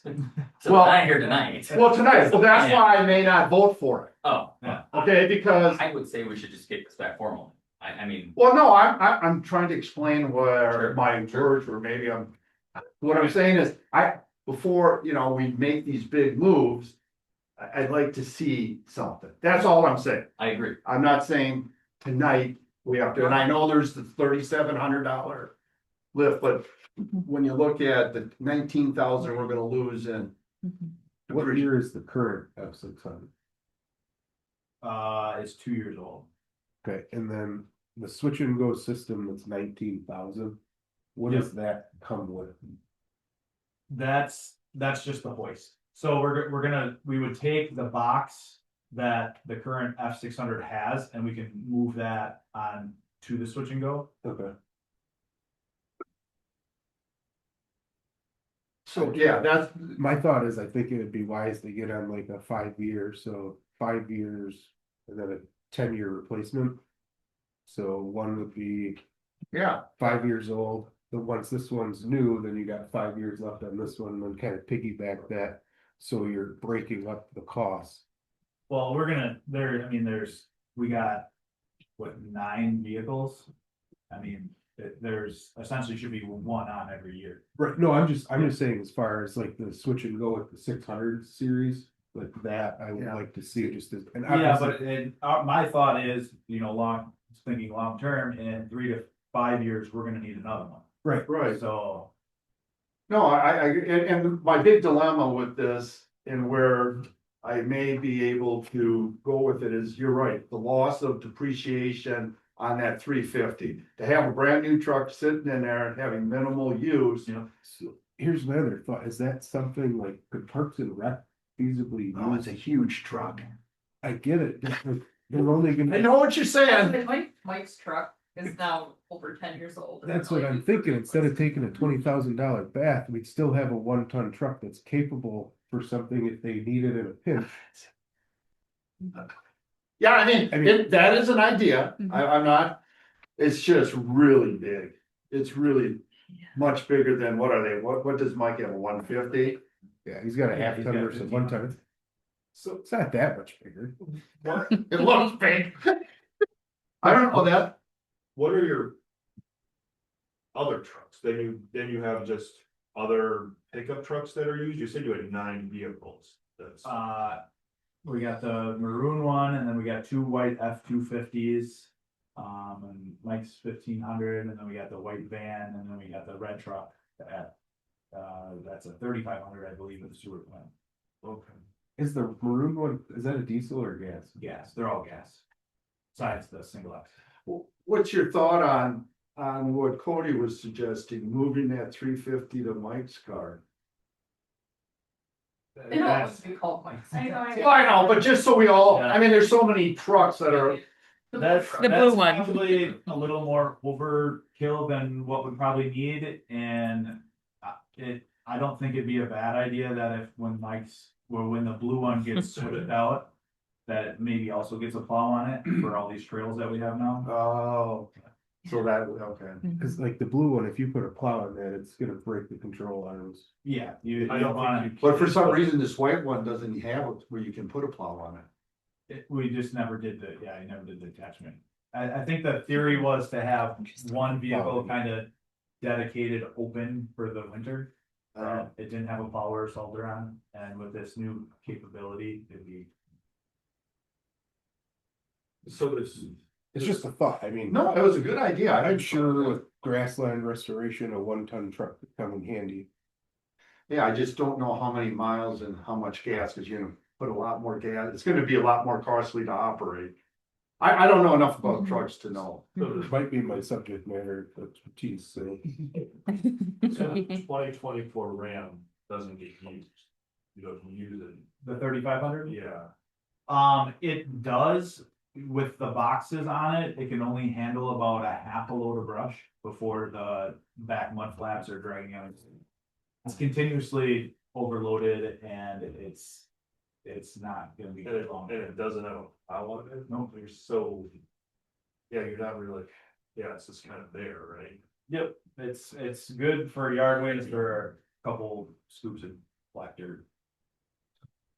And the sewer department doesn't need it, or water? Or anything? Does Becky need to drive it out?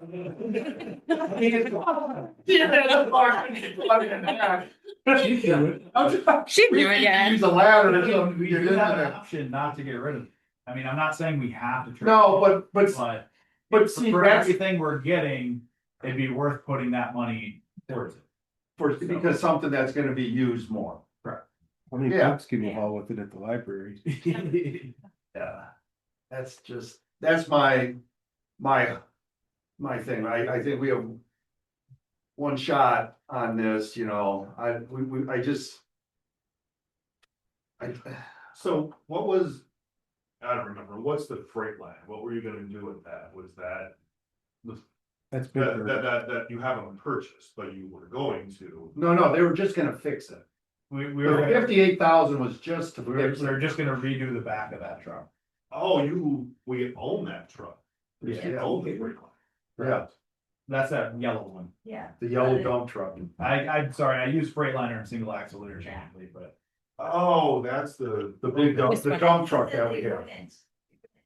Yeah, I wouldn't fix it. Oh, okay. And he's gonna take that money towards the new one, take the money from Yeah, the red truck towards it, and then part of it is also taking the white truck, trading it in. So you're trading in two cars, two trucks for a truck, and taking the money that was gonna be to update that, because the new one can do some of the work that can do. So. okay, freight there is this. Oh, sorry. I'd like to table this topic to the next meeting. I think Matt should come back with a written out plan, 5-10 years, as people were saying. I'm really interested to see the cost savings. Because I mean, we're talking about foregoing a $2,000 fix and putting in a large amount of money I instead. wouldn't be foregoing, I mean, I'd still give it. Well, you know, We're gonna get the money out of it. Yeah, I meant, this all came up, I think, because that broke. And then you started to think about the long-term plans and Well, then got and- ideas and all this stuff, and that's. And it didn't make a lot of sense to fix Sure. Freightliner single axle if we're gonna start heading a different direction, Yep. which. Yes, in my head, not pen to paper, do I have the long term, but Yeah. we PF, we have a long term and these 600s are. A pretty big part of it, and I know Jay wanted me to push this too, but I'm trying to get on the saving $8,000 by getting. These extra attachments. Yeah, what is Yeah. that? What are you talking about with that? I think the price is only good for the end of the month. Yeah, We have to have our order in by March 1st. $8,000 isn't enough for us to rush a decision on this and to spend a huge amount of money, in my opinion. So I would say that we table this to the next meeting. Huh? No, you do not want to What take, is you the want to board's postpone. Postpone to the next meeting. I'd like to see the 5-year, maybe 10-year plan. And then really the cost savings, like, are there cost savings for not having a truck that requires a CDL? Like, what are those? I don't know. You have mentioned in here about, you know, the time it takes to swap the things, you know, okay, what does that actually get to in money? Cause I'm just not sure this makes sense unless this, what are we talking about here, $140,000 or something? Well, the cost $140, but when you take the other stuff, I think it's down to 70. Okay, well, I mean, Yeah, but- tens of thousands of dollars, without that being tied to long-term, tens of $1,000s of savings doesn't make sense. Well, Couldn't it be as low as 22,000? it could be, but on the flip side, I mean, you look at the truck alone, we need to replace the 2014. So the truck in a box alone, you're gonna be at $75,000. For keeping the fleet essentially how we have it. Why do we need to replace the truck right now? It- Just, I mean, it's old, but it doesn't need to be replaced this moment. It has some issues and we're gonna, I mean, but it should have been, I should have had this on the 5-year CIP instead of doing Freightliner is what I should have had. Like replacement of this truck. Right. 12 years is pretty old for heavy use. Like, Yeah, no, And- I totally get that, but this It's is our all, main- it just feels like this broke, there's an $8,000 sale, and we're rushing a $140,000 decision because of that, and that doesn't seem wise.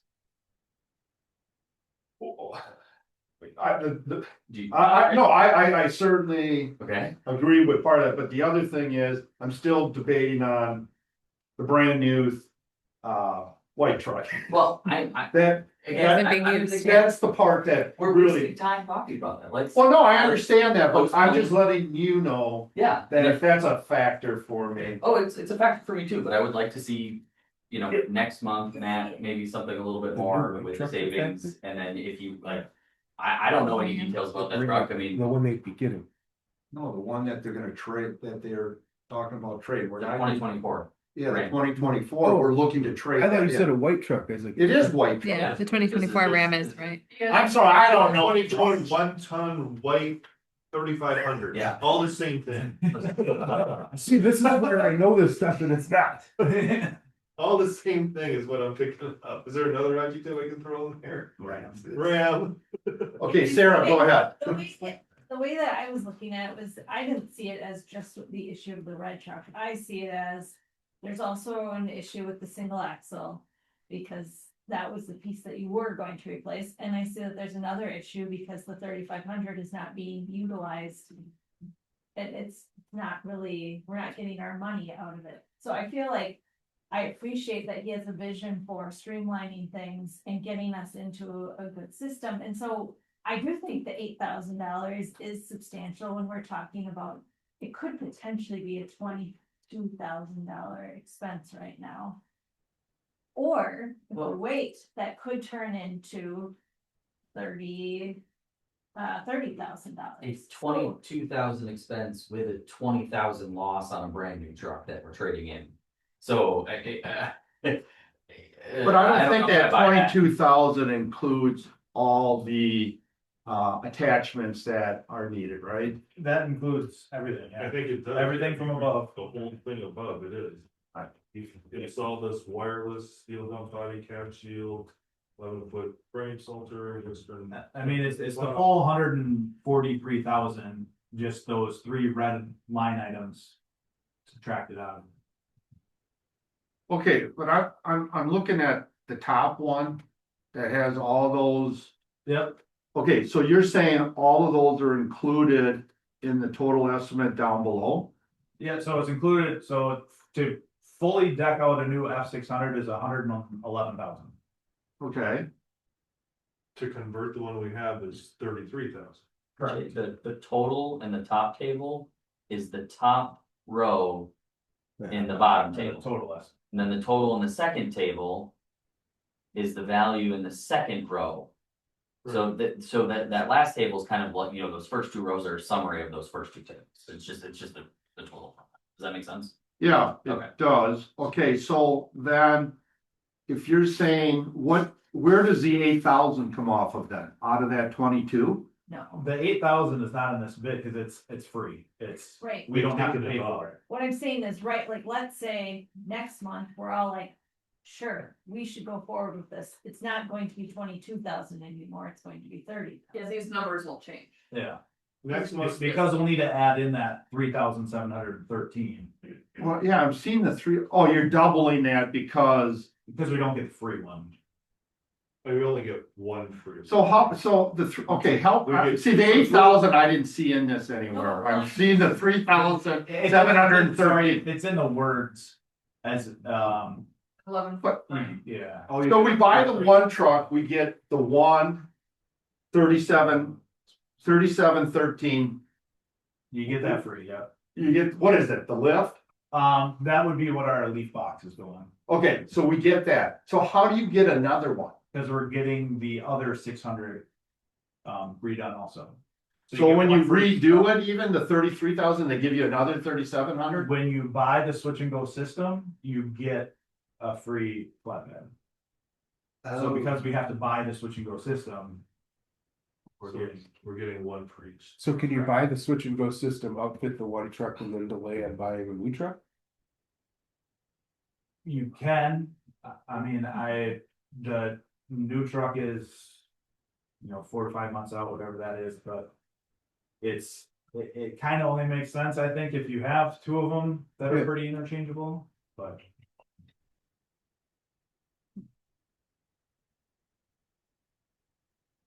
So am I hearing you're saying to move forward? You don't Well, wanna wait or I just think I think I wanna make sure, cause like you were saying, like, so much money, tens of thousands of dollars, and I guess I wasn't seeing it that way.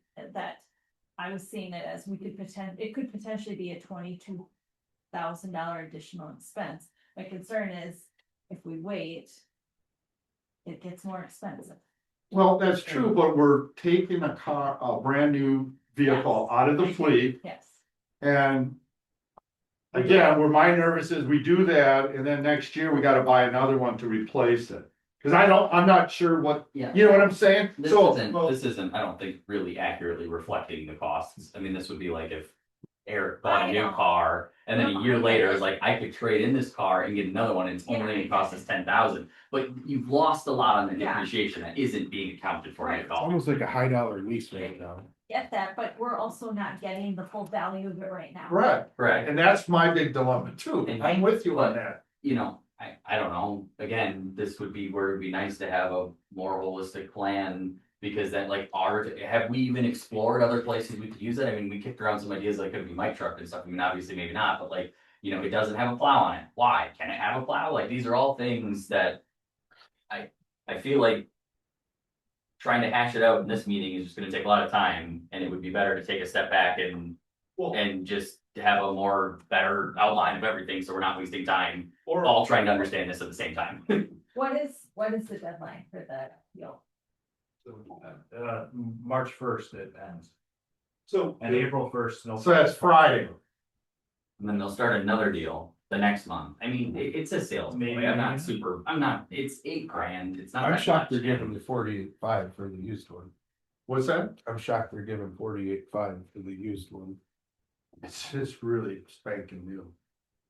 Or, I don't, trucks are expensive and I You'll think. buy it. or the idea is we don't go with the trade-in since we don't know what we wanna do with it. And we see if we can find something and we go with the borrow option one of $70,000. Buy the new one, convert it. Take the Freightliner money and fix the red one and sell it, and it's $40,000 more on this year's borrow.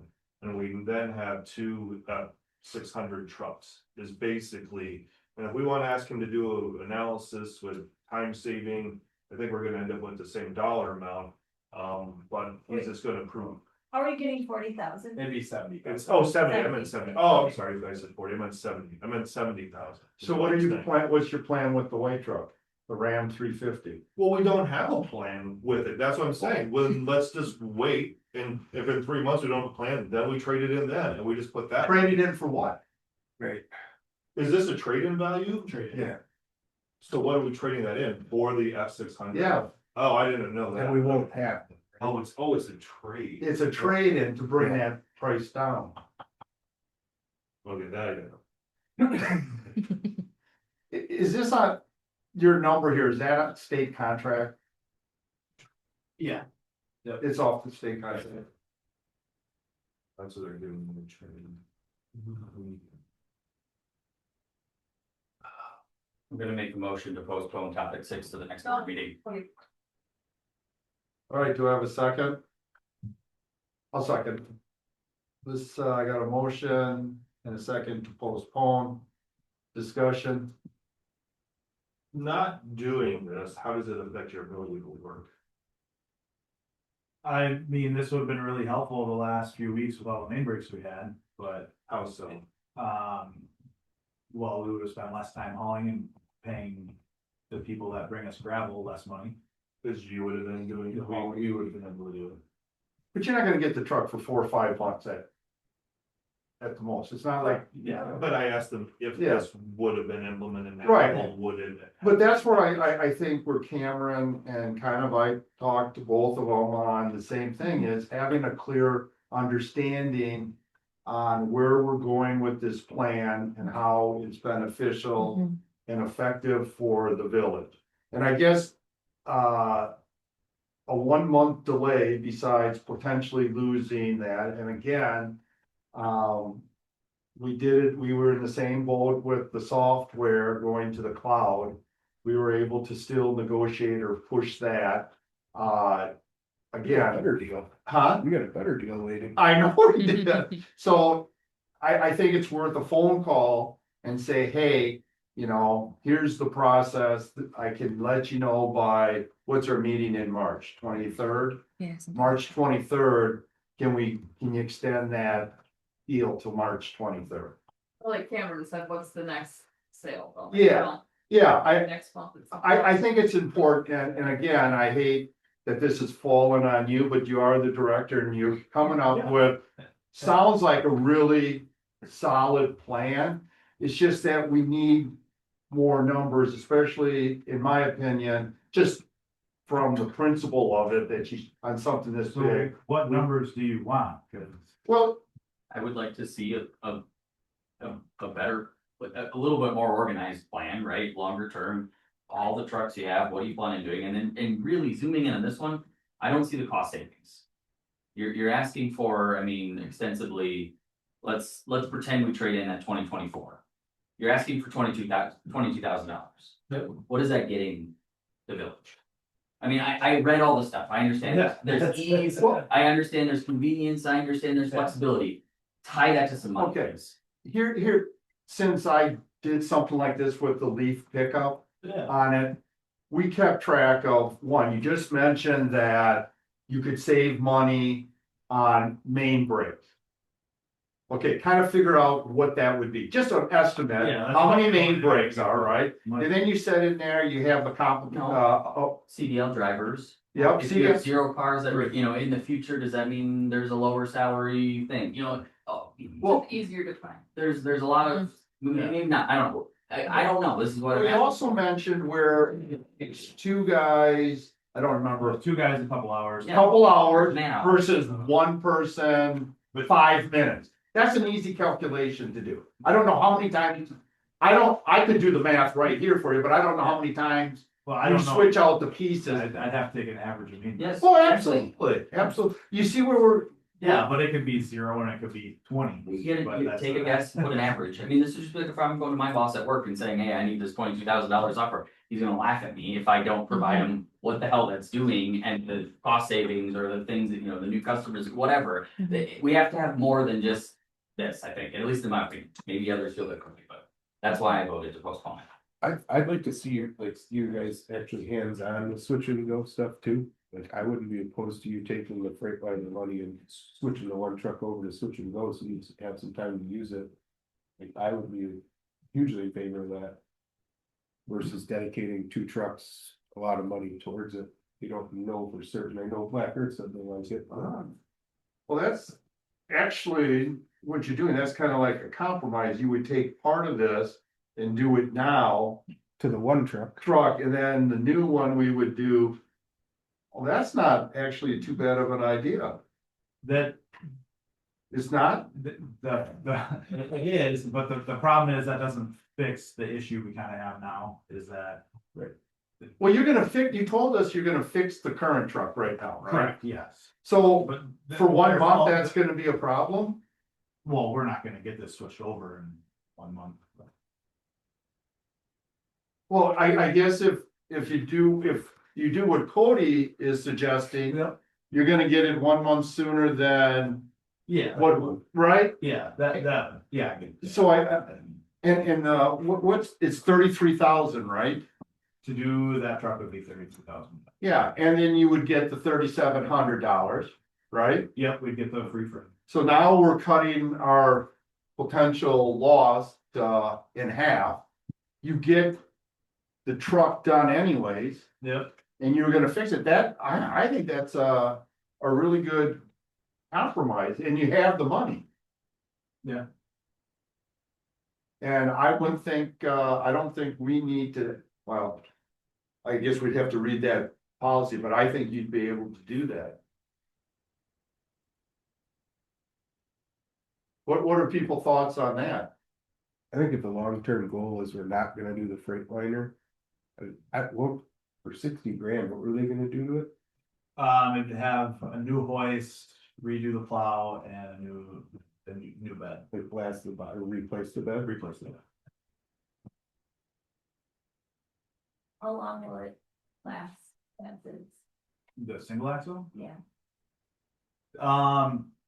So it breaks then. No brakes. I It's mean, heavy duty equipment, you don't Yeah. know. No, it's, Well, I was thinking. and like, that was the nice part, you know, if we do have two of these, it takes a lot of pressure off it. Right. We Yeah. could use. We have a motion on the table, Jay. Yeah, we do. I just wanna make sure where everybody's coming. I think that's a good idea. I still think we need to, I agree that we need to postpone to get the whole idea of moving the fleet. I do not have a problem with turning the 1,600 into a more workable with the money if he feels it's better to do that than fix that single axle, then I wouldn't have a problem. Then come back to the board in June and say, hey, we used it for brush pickup, we used it to load gravel, we did all this stuff, we have all these uses for another one. After a few months of work with it. And that's when we start the CIP anyways. But if they really need, because I'm still worried about we haven't taken care of the maroon truck yet. So. Correct. So I think, I think, Cody's come up with a real good idea. Take that money, because you were gonna move it towards this project anyways. So we're still moving it towards your goal. Come up with a proposal for us for March, and then we can decide the rest of it, but you can at least get started. And we cut where you get your 3,700 flatbed out of it. All right, so the motion on there is to postpone the purchase of the new 600. Well, Well, no, Yeah. no, the motion is to postpone topic 6. Okay, Discussion and possible action regarding public facilities fleet proposal. okay, so Okay, but then he can, we don't have to make any other motion for him to be able to. all right. Any other discussion on this? All in favor, say aye. Aye. All opposed, say. All right, And so I'm still good, I'm good to go with the current one. yep, and then you're gonna fix the maroon one, and then next month we'll have something there with a plan, an action plan that we can look at. All right, perfect. And you have enough space to store all these attachments that are gonna go on this truck? Yep. Okay, that was kind of like the thing that just occurred to me. Already into the building now. That was part of the plan. It's gonna be part of the pool project. Oh, The storage of- Add cold storage there. Yeah, I know, I'm. Partly, all right, let's go to 7, discussion and possible action regarding, placing stop signs on Market Street and Park Street. Yes. Chief, oh, he's already here. You wanna give a quick summary if people need it? Yeah, we received a request from PI regarding that intersection, and the request was to add a stop sign on Market Street headed toward Main Street. The specific thoughts on that is that employees are leaving that and just, it's congested there, anybody who knows right by the school is congested. So the proposals for an additional stop sign, that there's some of the pictures, that were taken, regarding that location. But all of you are probably really familiar with that area and, how congested it can get in the mornings and after school. And we can probably have some. Well, yeah, I don't have much more to add, just for clarity, it would be, this picture is probably the best one to look at, it would be a stop sign facing PI, so on the opposite, opposite side of the street from the photographer here. Just The that, north side, right? Northwest Yeah, corner. So not a Yeah. four-way stop. and it would not be a four-way, we talked about that at public safety, so it's already a two-way, you already gotta stop on the left and the right. And PI themselves are the ones requesting that they stop really when they need their parking. So here are my comments on that. Three-way stops at a four-way intersection is actually pretty dangerous. You should either have a two stop both, two or four. And the reason why is people who come up, especially if they're going west, they're gonna see a stop sign across there. They're probably gonna think that the other side has a stop sign. Generally, and it's rare, when you do put three stop signs at a four corner intersection, generally you have a sign underneath it that says left traffic. Traffic from the left does not stop. On the other side, you put traffic on from the right does not stop. Because people just assume if there's three, there's four. So I would recommend that we either put signs up or, which I think would be just easier, is putting making that a four-way stop. I agree with you 100%, except my only argument would be a right turn, no stop. On Market on the park. Yeah, But they're 100%, like, every day I drive by there and the way those trees are specifically, like. Visibility is limited and there are people that come out of there at a pretty high clip. And we've had some with traffic. Yeah, and you have a semi coming and people think they're gonna stop and pull out. That's not gonna go well, so. We did talk about a four-way there, I think I was kind of in the same mindset you, but. I thought, Tony, you had a concern about. Traffic stopping, like from where the photographer is standing, south, like backing up into Main Street. Actually, Matt also explained that. You wanna talk on that? Yeah, I'm just concerned about how many people at a certain time are coming in and out of there, that it's gonna back up and you're gonna get more of a rear end people coming around the corner, because Coming around the corner going of. off 14. That's gonna back all the way. Yeah. I just don't think there's. I mean, you hit it right with the school traffic, with how bad the school traffic is coming out of Or there. if there's a semi, that'll take up the whole block. The semis is worse. Right, but they're gonna stop and most they're gonna wait is three cars and then they get to go if everybody follows, right? Right. It shouldn't be less than 10 seconds I probably. mean, if you're gonna put a four-way stop there, then we probably need to add like flags, some other issues there, because people are gonna even recognize that those stop signs even. Well, we have to do that, I think, anyways, on a new stop sign, but I just think it's very, very dangerous to have a three-way stop. You could do temporary signs for new traffic pattern, see that in other places. The stop signs themselves are $150, right? Yeah. The other signs would probably be more than that, I would imagine, but. Where do you need the other signs? You have to have a sign that. If you did other signs, cause either way, even on that stop sign, you should probably have there should be a sign underneath that says three-way at least. No, but we're talking about doing a four-way, then you need a sign that says four-way. No. No, Anything. by No, that point. it's just, people have a tendency on a four-way, at an intersection like that. It's unusual to have a three-way stop. And you have to know, I believe it's only fair to the community that you say traffic from the left does not stop. I agree, and I thought we were past the three-way stop and now talking about four-way stop. I mean, if you were gonna put the four-way stop, that's fine, I agree with EI and their proposal, that makes total sense. And we've had some crashes there, so it is Yeah. justified. Yeah. I think adding the stop sign, if you wanna go to the 4, I think it's fine. It's fine. Can I throw my 2 cents? Troy Strong, Class Community, I'm the facilities guy that requested this. Just keep in mind, the traffic coming off of 14 both directions might really get backed up at shift changes.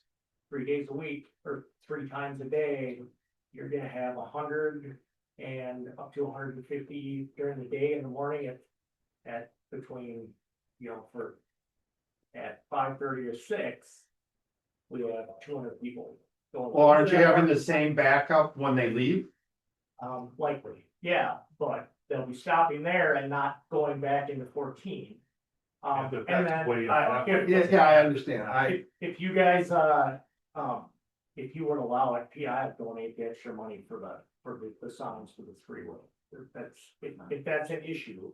Well, I don't, to me, it's not a money issue. Yeah. To me, it's clearly a safety Yeah, issue. that's why we And- get it done, Like I say, I've been in law enforcement for 38 years and did a lot of development. It is rare to have a 3-way stop on a 4-way. It's just generally not done because of the safety reason for it. And the ones that they do, they mark them. And if people are comfortable with that, we can give it a shot. But like I say, I think the unique part of it is how close you are to a highway. yeah, I understand. I think that's the uniqueness of it. So maybe you do the 3-way and then do those signs like you guys. It's just, the only reason because of being on Midtown, we obviously changed the pattern for every UW football game. And we make a lot of 4-way stops. And we don't have it going on to Monroe Street or cars move through 4-way stops pretty quick. 1, 2, it's 10 seconds we're talking about, but I don't have a problem. As long as we do one or the other. I'll support either one, but I don't want it to be where someone pulls up to that stop sign and has no idea that traffic to their left, which could be a semi coming into that area, does not have to stop. Because you're gonna probably have people pull through. Yeah, go ahead. So. I'm not down there a lot. Is the issue that when cars are coming out of PI and someone's sitting on the right-hand side trying to make a left-hand turn, they can't get out? Or I think the What is congestion is that when people are leaving PI, they're just going straight and there's just a lot of congestion. what do you mean Well, congestion? There isn't people on stop. Park Street People on can't Park get into the traffic. Well, that's what I meant. Yeah. Your people on the right can't make that turn, so they're stuck. If you're ever down there, it's packed with cars, especially certain areas and certain times.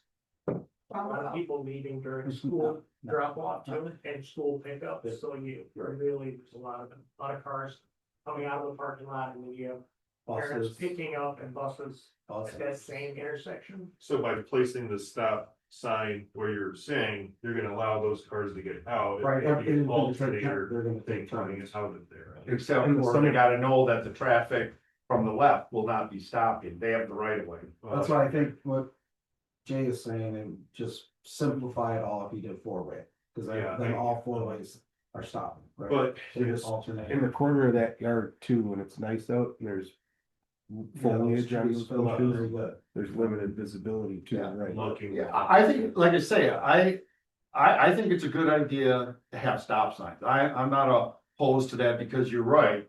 100 people coming off of work are gonna be a pretty long line getting across. And let me ask you, do we have a backup the other way right now? Is traffic backed up from 14 and crosses Park Street now?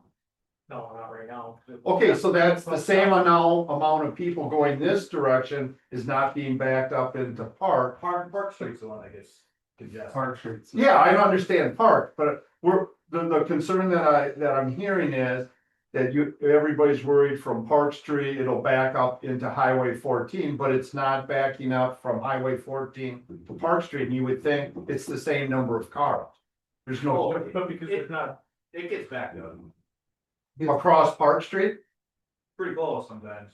Well, yeah, pretty close, okay. I'm not there every minute. No, I understand.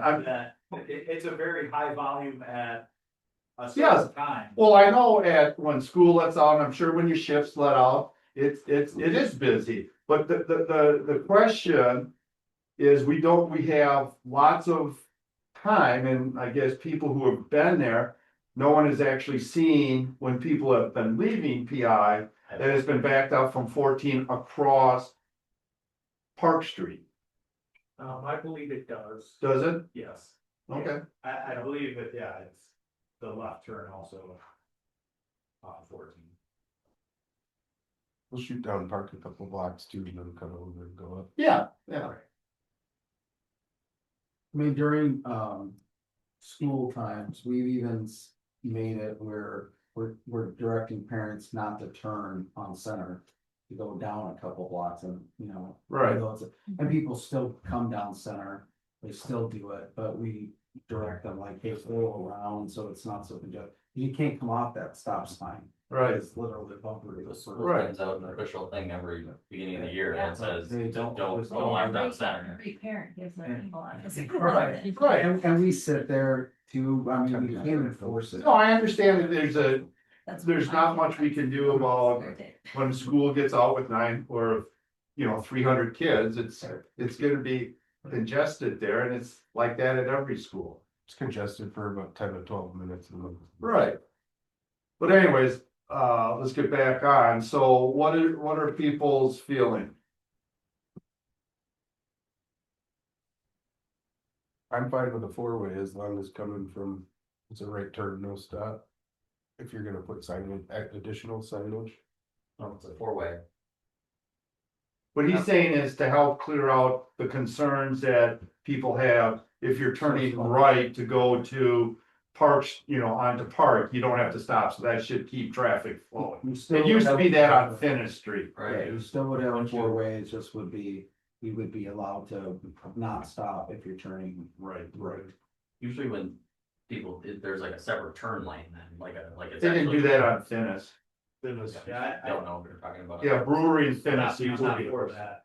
Yeah, Before those. no, that seems, You're gonna get a that lot of seems people. really confusing Well, too. I mean, I don't know if that seems any better than the three-way, cause you're still gonna have to warn traffic that, No, you're not having traffic come across. well, Well, they'd be coming off of yeah, the other way from Park, they'd be going Yeah. straight, thinking the car's gonna stop, and they Right. don't. and then they're gonna think they can go, but then, Oh, I see what you're saying. Yeah. I see what you're saying. I don't think that, Okay. I almost feel like, Yes, Finnis was Yeah. I almost feel like we should just simplify it, four-way stop. See yeah, how it goes? yeah, I think, see how it goes, but I think that's the thing, we've gotta be. You can always, careful watch you it. can always take it down and stop sign. Yeah, well, like you said, it's not a huge expense, so, like, you said $150. Yeah, that's what's the sign. I think it's worth trying it. And then see. Do we have, Matt, do we have, I'm assuming not, new traffic pattern signs already, like temporary? It's make it really confusing with the yield sign. I think if you go to, it'd be easier to go with the three-way, and then if that doesn't work, add the fourth stop sign, rather than add the fourth stop sign and go the other side.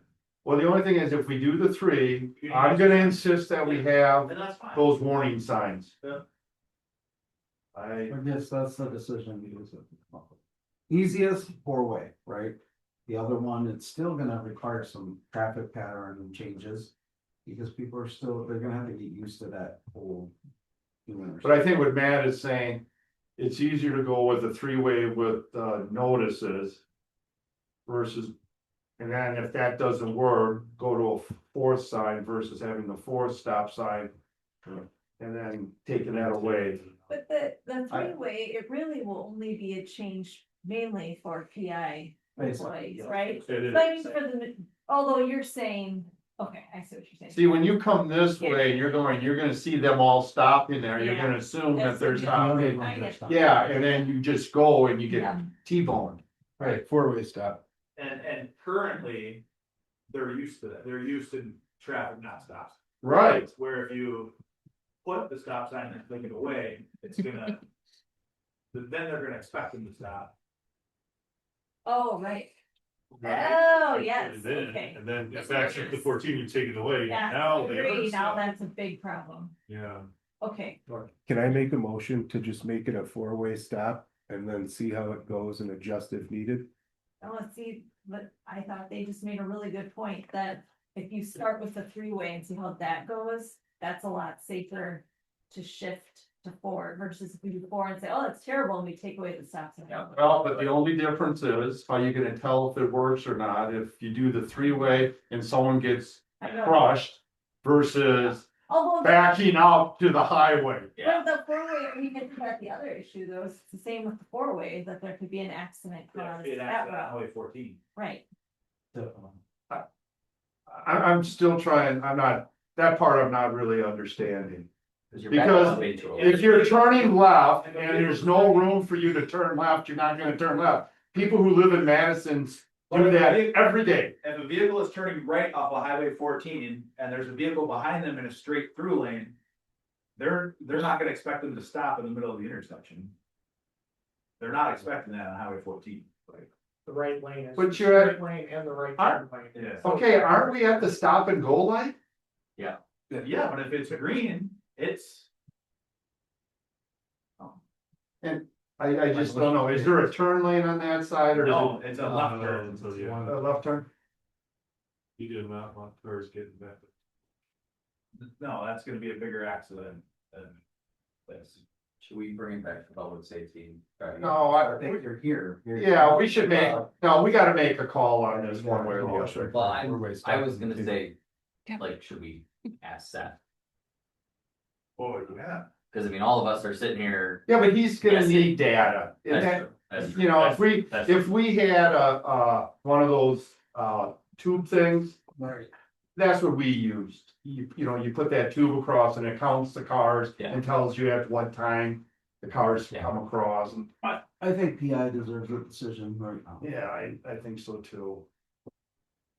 I like the three-way with the signs, like what you're saying, three-way stop, let's go with that. That feels more dangerous to me. I like four ways. Second.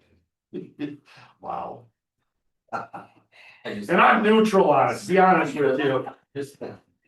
I think the risk of a T-bone that Jay described is higher than the risk of.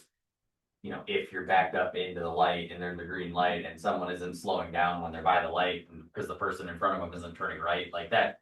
You get to lights all the time and they're green and the person in front of you doesn't go and you don't smash into them every time. So I think that risk is lower. Yeah, but what if they bail out and take a car on 14 head on?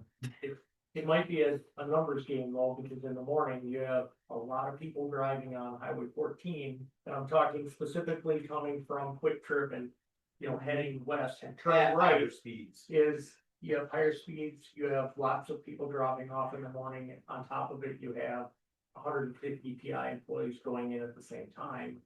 And then that stop and go backs up to the bank. And then you've just got congestion there.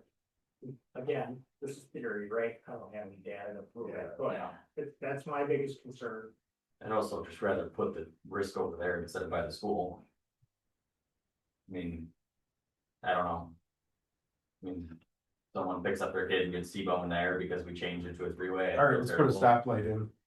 Well, or, I mean, do nothing, but then you have the No, rest I- there too, so. No, I think we have to take into consideration, we have people who run that business has identified what they see as a hazard. Mhm. The Public Safety Committee has agreed that there seems to be a hazard there.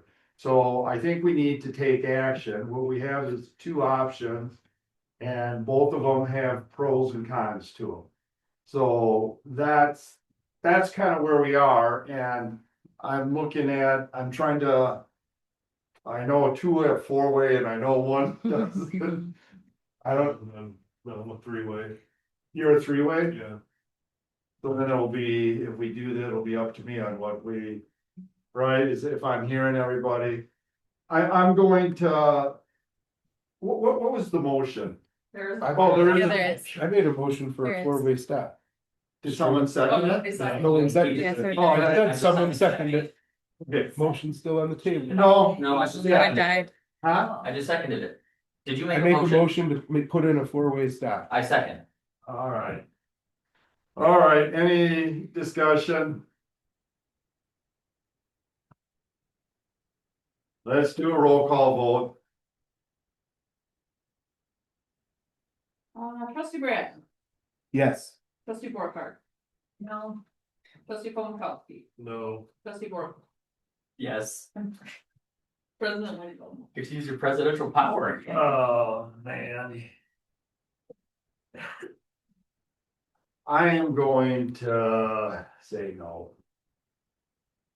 With the thing that we're gonna, I'm saying no, so it fails, so I'm making a motion to do a three-way stop. With information signs on both stop signs on Park Street. I second that motion. All right, I have a motion and second discussion. Let's do a roll call vote. Trustee Brad, No. trustee Borcar, yes. trustee Paul Mikowski, Yes. trustee Borcar, No. president Lightfoot. I'm gonna vote yes. So we'll try that with the sign. Sounds good to me. And is PI, did you say you're willing to pay for the signs? Did I hear you or? You said it wasn't a money problem. Well, yourself. No, I'm not gonna force them to do that. I'm just asking. We'd be happy to pay. Okay. Can you take the white truck to install it?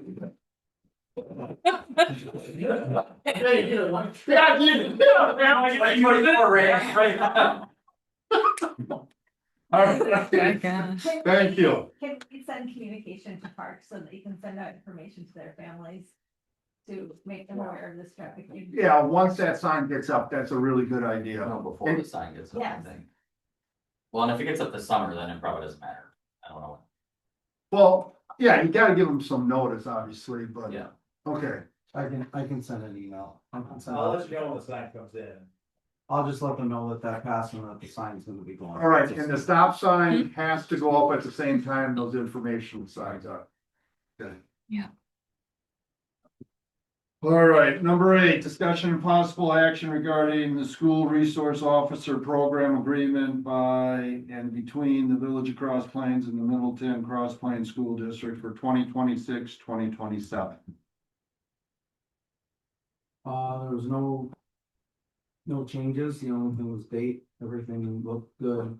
We did, I always look at the job description to see if it still fits the mold, we're fine. And I'll be meet with the principals, just make sure everything's good and, I've had a lot of opportunity to talk to them this year. Things are going good. I recommend that you guys, approve this to you. So there's absolutely no changes of any of the wording in it. Okay. The same contract as last year with the exception of. There is one thing that I did hear that Middleton is looking, their chief is looking at increasing the pay, that what they pay them for that position. So we'll need to look at that for next year for sure. If they get the increase, we usually get paid the same. Isn't that usually it's in the agreement that It's in we here. get paid the same as the middle. So they're moving to have an increase, So they're looking for like a higher a percentage. higher percentage, so that would be beneficial to us. Yeah. Beat them to the punch. Yes, we don't have to change the agreement. No, Yeah. no, it's in there, but it'll be something we'll have to look at next year, finance wise. All right, do I have a motion? I'll make the motion to approve the SRO program agreement. 1 second. Motion and second, any discussion? All in favor, say aye. Aye. All opposed, same, so moved. All right, number 9, we'll take for letter. Discussion and possible action regarding new village hall and police department. All yours, Carly. All right, so every month I'm providing an update on construction of the new village hall. So since the last meeting, you'll have seen a lot of foundation walls being formed, a lot of concrete being poured, and they're starting to strip those wall forms. So they have to put the foundation, the wall forms up and then they fill them and then they remove them once the concrete is cured. And then they're working on brace walls as well. Up next will be sheeting the waterproofing of the walls. So they have to do that next. I also will be having, so I'll be sending this out shortly, but Everett, who is our superintendent, he put together a little executive report with some photos. So he can do that each week. He'll have just kind of like a little update.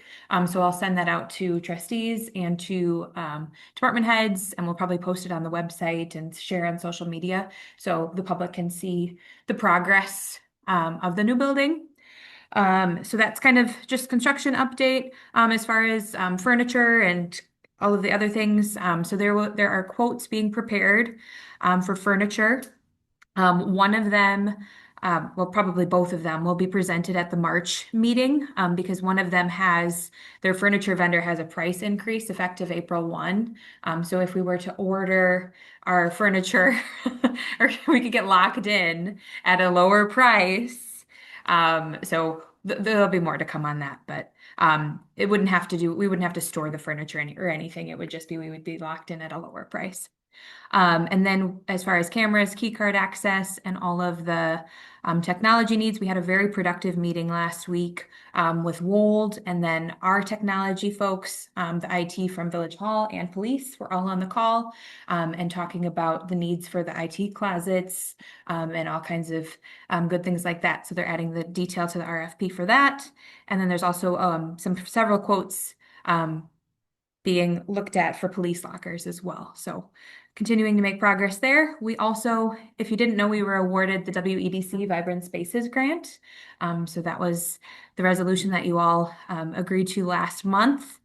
So there will be a formal contract to follow. They kind of gave us a preliminary, like, you got it, but it has to go through several other meetings. So there's Spend at your own risk. Yeah, and so we were like, we're not spending. So there'll be a formal contract to follow. So you'll see that. What was that? Is there a way to lock that in? For the Get that amount. well, we have to sign the contract when they give it to us. So yeah, that's what I have for the construction update. All right, let's go to any questions? I will go to B, financial update. So I just updated the spreadsheet from last month. I think it's just basically added maybe a couple more architect invoices and then they have. So just a little bit extra from additional spending, but much. All right, any questions on the financial part? All right, let's go to number C. That's the payment application number 2. Yep. So that one is included here. There's a letter from Wold, and then the line by line, all of the items that are included in this pay app. And then the total amount this evening is $68,650.79. So I will need a motion on this. I will make the motion to make payment number 2 for $68,650.79 to Burke Brothers. I'll second. I have a motion and a second. Any discussion? All in favor, say aye. Aye. All opposed, same. All right, we're at D. I'll let you take this one. Sure. So this one is, there's a village resident, his name is Craig Savord, who approached President Langfeld. He's retired, but he had professional experience in general contracting, project management, and being an owner's representative for some large projects out in California. So Jay and I met with him in January just to see, he had offered to assist us with the Village Hall and Police Department project. And so after some back and forth, he provided the proposal that I have here in the packet tonight. That includes kind of his hourly rate and what he would intend to do. So he's asking to become the equivalent of an owner's representative. I think we would call him a construction advisor. To visit the site at different intervals. And so likely bi-weekly to just be familiar with the progress and the quality of the work. And so we did a little bit of digging. So I talked with Brickell, I talked with Tracy Johnson, our building inspector, kind of just and Wold as well. Wold, obviously, you know, they would like to be kind of act as our owner's representative, but it's a little harder because they are in Illinois and Minnesota, so they're not able to be out on the site probably as much as we would like. But I mean, there are different levels of inspection that are happening already. You know, you have subcontractors who have to send everything to Brickell for review. And then once they actually do the work, then Brickell reviews it. And then Wold is supposed to as well. And then Tracy Johnson, I was just talking to him the other day because he's already been on site like 6 to 7 times during concrete pouring. Just to, you know, to get everything done that he needs to, all the sign-offs that he needs to. So back to Zavord, he is also requesting insurance coverage through the village as he's retired. So the only way to do that would be to hire him on as an employee of some sort with the village. So he'd be requesting his wages and then insurance coverage by the village. So it's up to you all to determine if you want to have him So join us. let me just give you my perspective on this. One, Carly and I are not subject matter experts in construction, any aspect of it. Projects generally have, like when I did Midtown, I had a third party commission called commissioning, and they came in and looked at it at certain time periods that were, we did not choose to spend money to do that.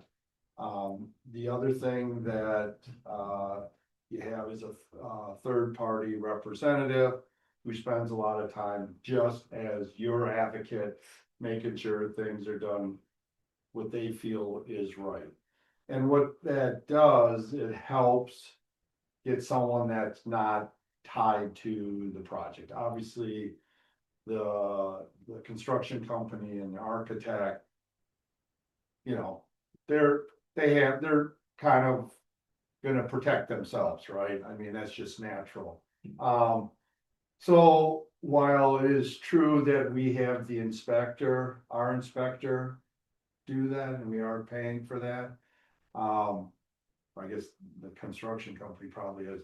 He is just looking at making sure it's up to code. He's not looking to see if there's, you know, if code requires, you know, 12-inch stud, and they're putting in a 14-inch, but the contract said it's supposed to be a 16-inch. He's not gonna know that or make anything. It's gonna be, yes, they have a size big enough to meet code. So this originally started with him volunteering to do this. And I didn't think it was necessarily a bad thing. We've tried to get residents involved, but then it kind of got bigger. His original proposal was 20 hours a week, and it was gonna run us $45,000, and we said, we can't justify that, and I'm not sure why you need to be there. So then we cut it down to where it's gonna be more at once a week, and we talked with the superintendent on the site, and he was willing to take them through once a week to show the work that was done and that kind of stuff. I let him look at the big bid documents and my big thing, so he's familiar with it. And then the other part would be, at certain time periods, you wanna look at, for example, the plumbing and electric before the drywall comes up, because once the drywall's up, you're not gonna see anything. Well, then that we got that down to, I think it was about $9,000. Yeah, I remember. 9,540. Well, then he came back and now he wants, insurance and stuff like that. And, you know, my feeling is we don't give insurance to part-time, and we're certainly not gonna hire full-time, and insurance is a big dollar amount, so. You know, what started off to be something that I thought would be, pretty nice to have. I just don't know if it's, something that we should do, but we wanted to bring it back since it's out there, cause as Carly said. And we really didn't take that too much in consideration when we did the architect. I really didn't think of this part, but they are a long ways away and it's unreasonable for them to be on site 2-3 times a week. You know, We talked about that though. did we? And that was one of the things that Wolf had said was like, I'm your guy, I'm here when you need us, when Yeah. we, in their presentation. And they also said they'd be at Thought Medicine like every couple weeks in their original presentation. But even every couple of weeks, it's not what you want. I also think though, like, even if he was doing it as a volunteer, there's some sort of liability if he's there on the village's accord. If Well, something happened. we have, you know, we have volunteers we've used volunteers before. Mike uses volunteers, Yeah. so we have a process. And we would have obviously followed that where, you know, I don't know what paperwork we use for volunteers, but, I'm half conflicted, cause it's like, okay, $9,500, that's $10,000 is a lot of money. At the same time, if this guy catches something that saves us $30,000, we're being cheap by not spending the I town. know, but it's more than 95, Right. because insurance is. Right. And also, we're paying the architects for what? 540,000. And we're paying Brickell Brothers millions. And you're telling me quality, it doesn't come with any of those payments anywhere, like? We're do we- paying- like, we- Let me- It's thing is, though, No, it's not that, I don't wanna say the quality isn't there. What I'm Quality saying. control, sorry. What I'm saying, yeah, what I'm saying is, most, like I say, a lot of places have an owner rep or a commissioning company. You know, just to make sure. I can go down there and I can't tell you when I look at the plumbing if the PC pipe is the right thickness. Schedule 40, Huh? like the schedules of pipe. And, you know, unless you wanna memorize and be able to read what that is, I mean, there's people that can just look at that. And like I say, it can have its benefit, I know on my building, it was in the plans, we didn't catch it later on, they had one of the water valves. Right covered by the light, so to get to that valve, you actually had to take the light fixture out. We caught that when they was putting it up and we were able to move it. So, you know, there's things that I don't wanna say, like I said, there's a value. There's clearly a value and Cody kind of mentioned it, that. If you have someone there, now Carly and I are gonna be down there a lot, but like I say, I can only look at some of the obvious stuff. Right. Cause I kinda know what the plan is because of all our planning, so I kinda understand how was supposed to be, so I can catch some of that, but I can't tell you if they're using the right. Don't you guys remember him saying that though? Like, Yeah. I am the A team, I brought the A team. Yeah, And so it's like, Yeah. but I guess I guess when I said we never nailed them down that, are you gonna be here 2 or 3 times a week during construction? Could we talk to them about increasing their visits? Yeah, Yeah, we can certainly. absolutely. But again, that's still someone who's involved, you're not, But I feel they're like gonna- even if we did something like this, I would feel like we need to like post a position and I don't know, that seems strange. no, I would think we would need to do that, cause that's a service. You don't have to, and this would be a part-time I thing. mean, the fact that he approached. It's a limited term employee. Right, but I feel like we brought that up even when we were having that video done, we were concerned, but we decided because it was only, I think like $2,000, we're like, okay, for that, Mhm. okay, fine. But we did bring it up, like this. Yeah, doesn't seem I think fair. it's a valid thing to bring So, up. I don't know. I think it's valid to bring up. I think the same argument that we did with the photographer, Yeah. we could do here. Now, it was much easier when we were under the impression it was gonna be for free. Right. Yes. That kind of leaves a bad taste in my mouth though, that he's interested in Well- volunteering and now he's wants Because 45 the hours. definition of he's volunteering his time, but he wants, and, hey, I'm not gonna, because, And he wants It's insurance. time at but, $45 an hour. well, I know, but it's no different than, fire chief, right? He's a volunteer, but we still give him a $10,000 stipend. No, he gets like 8 something an hour. Well, I mean, we don't charge, but you know what I'm saying, so I think the question is it worth, what are people's feelings on the value, Bobby? My concern is because he isn't a business owner with a contractor's policy. Like, what if he okays something and then there's a catastrophic fail, like, we can't sue him because he's our employee. First of all, he cannot do that. That's not his job. His Okay. job is only to report back. He would I guess have that was So my he does concern. not make, he does not say you're doing this wrong, fix it.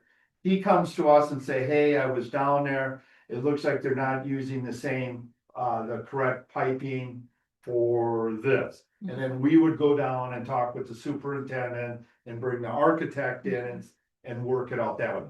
He doesn't have any authority down there. Okay, It's- that was the only he's- concern, is we couldn't go back on him. No, he is, if you looked at it, is he goes down and then does reports to us. Could we give him like a commission, like you find stuff wrong, we'll pay you per time? No, no, it's fine. No, Random yeah, stuff. that'd be the bad incentive. But I personally, we can't, I don't think we can give them health insurance or insure. Well, I think we could give, I mean, he could be insured like workers' comp insurance if he was a seasonal employee and something were to happen to him. But I don't think we need to give him health insurance. Health insurance, just an insurance, like he wants to be sure that he's. Yeah, liability. He said he was retired, so I figured he wanted health insurance. I mean, I can follow up with him, but I think it was liability insurance was what he was most concerned about. He's like, I would just tag on to the village. That's what he told me.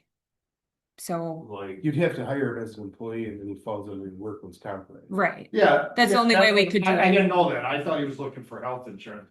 No. So if he falls off a ladder and we have it. He wants to know the Then, WRS. yeah, then we have to do the United Heartland claim. That we would do. Well, yeah. How As old it is for he? every employee. I don't know how old he is. He's, his, He didn't seem like a job site. Like liability, like 68 and can't walk. oh, no, if you want, he lives at the house on Finnis that added the garage that's not done yet. Okay. He did that all himself. So he could put up 2x6s 10 feet up himself. Although he did hire someone else Oh, did to he? help him, yeah. Oh, okay. Look in the backyard. What are people's thoughts? Cause we gotta get back to them. I don't know if we have a problem that we're solving. I mean, it seems like we weren't gonna do this until he volunteered. And Well- then it was kind of a good idea at $0, and all of a sudden it cost a bunch of money, and I don't know, it just, No, we did look at commissioning. okay. We did look at that. I We feel like, chose not to, okay. cause it was expensive. Yeah. It's very expensive. I feel like with all the layers we have here between architecture and the builder and stuff, like, it should be accounted, probably Wold. I mean, I understand that they're geographic, like, can Wold pay him, like, to do this? Like, I'm just, I don't know. I think there's some resistance from both the architectural firm and the construction, because it's just another layer of potential conflict. I don't want to piss them off either. Well, no, that's Right. why we. That's we one of our met with concerns, them. yeah. You know, I met with, Efforts. superintendent. And I met with him project. separately too. Yeah. And, you know, they're not gonna say no to it, they're not, they just pointed out that it's just another layer of potential conflict, and they feel that they're doing a good job of making sure the subs follow, and the architect does the same thing. It's just you getting someone You don't have to set outside of eyes. that doesn't have an interest in it, yeah. I make a motion to politely tell this gentleman, no, we don't need his services.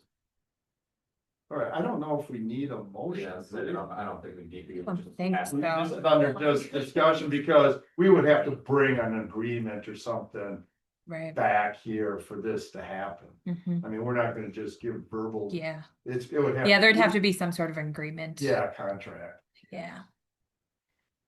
and that's to protect the village, so there's a clear understanding of guidelines and stuff. So, Michael, what are your thoughts? I was just listening because I really didn't have an opinion. I was just kind of like. Oh, do you have one now? After listening. Yeah. We should break this up. Oh, He likes extra outdoor lighting. All right, no. Oh, All right, well, that's. Okay. I. Sounds good. we'll thank them. Yeah, of and just course. say it's just not gonna work out. I hope there's QC in place between Brickell Brothers and Wolf to catch that kind of stuff. But I also hope this isn't a big mistake. I don't know. We'll find out eventually. Okay. All right, number 10, discussion regarding the Parks and Recreation Director recruitment update. Yeah, I don't have too much. So the position closed at 10 a.m. this morning, and we have 13 applicants, some of whom applied the last time. But I would say pretty varied experience levels. And you know, some with a lot of rec experience again, but some with parks as well. So next steps will be reviewing all of the application materials with the hiring committee and then scheduling phone interviews. All right, Is that something where we can see resumes? yeah, that was gonna sure, be, yeah. I'm wondering if we can, and you have 13, are you gonna do phone interviews with all of them? I was thinking so, probably. So can we do a closed session, and then when you're done with them, we can be filled in Sure. on the resumes and the questions that you do, and, you know, everybody's feeling, That's fine. okay. Does that work for everybody? So All right. Thank you. You bet. Okay, 11, discussion and possible action regarding shared IT service. Consortium. Resolution. Okay, so this one hopefully is pretty quick. So Bill Chang, who's in DeForest, put together, so he was exploring what it would look like to have an intergovernmental group that would do shared IT services. So that was going to be a partnership. Here we have all of the different municipalities that are interested in Columbus, Verona, Cross Plains, DeForest, McFarland, Wanakee. So basically, I think it was last summer, DeForest had it's called Badger Consulting. So it's a group of students, UW students, that kind of did a feasibility study to see if, what that could look like what an intergovernmental agreement between municipalities to share IT services. So what's here tonight is just granting permission for staff to explore the idea, explore an intergovernmental agreement and put that together. Obviously, that agreement would come later, but this is just to explore that, just because IT providers here in the village, Chief and I have kind of gone back and forth with our providers. We don't necessarily love either of the ones that we have, and we'd love the opportunity to have a provider between the two, police and village hall. And so this would be in effect, the earliest they would be able to put this into effect would be 2028 because of some of the contracts that other municipalities have with their IT companies. But we could obviously choose to join that or choose not to if we come up with a better arrangement in the meantime. So this is just asking for permission to participate in. Putting the IGA together. Yeah. I think it's a great idea. Cool. I think it's been used, law enforcement uses it all the time.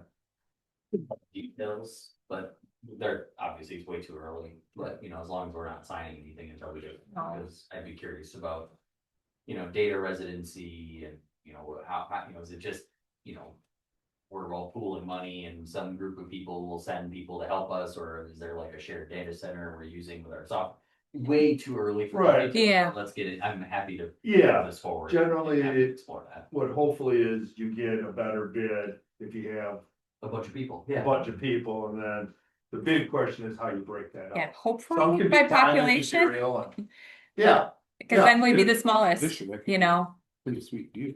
So that's why, so I've just been attending meetings as we're kind of putting this together, but yeah, this was the next step is everybody brought this to their communities. It's a good idea. All right, do I have a motion? I'll make the motion to approve the shared IT services consortium resolution. Do I have a second? I'll second it. Okay, I got a motion and a second. Any discussion? All in favor, say aye. Aye. All opposed, the same. So number 12, we gotta go back to the budget amendments. That takes a 2/3 vote, so that would mean all of us have to vote for it. For it to pass. So do I have a motion to accept the budget amendment resolution. I think it was a resolution, wasn't it? Yeah, it's a resolution. I make a motion to approve the resolution authorizing budget amendment 2026-2. 2025-2. Oh, it says 2026 on here. Just the 2020, or 2025 -2. Sorry, it's a. Do you have a typo on here? No, that's. No. That's the. Opinion. that's- No, that's the amendments, but the resolution is this here. 2026. Then why does it say village of Rockland's budget amendment 2025? Because it's a 2025 budget Oh. amendment number 2. Whatever. You meant. I'll say. Okay. Make a motion, do I have to say it again? Okay, All right. 2026-2 resolution. All right, do I have a second? I'll second. All right, I have a motion and a second, any discussion? All in favor, say aye. All opposed, same. So moved. All right, I need a motion to go into closed session. Make a motion to go into closed session. I second that. All right, I have a motion and a second, any discussion? Roll call vote, please. Trustee Calvater. Not here. Trustee Brennan. Me? Sorry. Yeah. I told you. Yeah, I know. You don't recognize your name. Oh, you. Did you say yes? Did you say next one? Did you say yes? He said yes. Yes. Okay. I'd be agreeing from. I mean, Trustee it's- Polakowski. Yes. Trustee Burlingham. Yes. Trustee Borcar. Yes. President Lincoln. Yes. Open the door. Back in open session, everyone. Whoa, hold the line. Hold the line. One at a time. All right, we are back into open session. There will be no need to take any action on the closed session. Future agenda items? We got the one postponed topic. Yeah, I don't yeah, know. that's We automatically. have to call it out anyway. All right, do I have a motion to adjourn? So moved. Do I have a second? I'll second. All in favor, say aye. Aye. Aye. All opposed, same. Cameron, do you have a minute?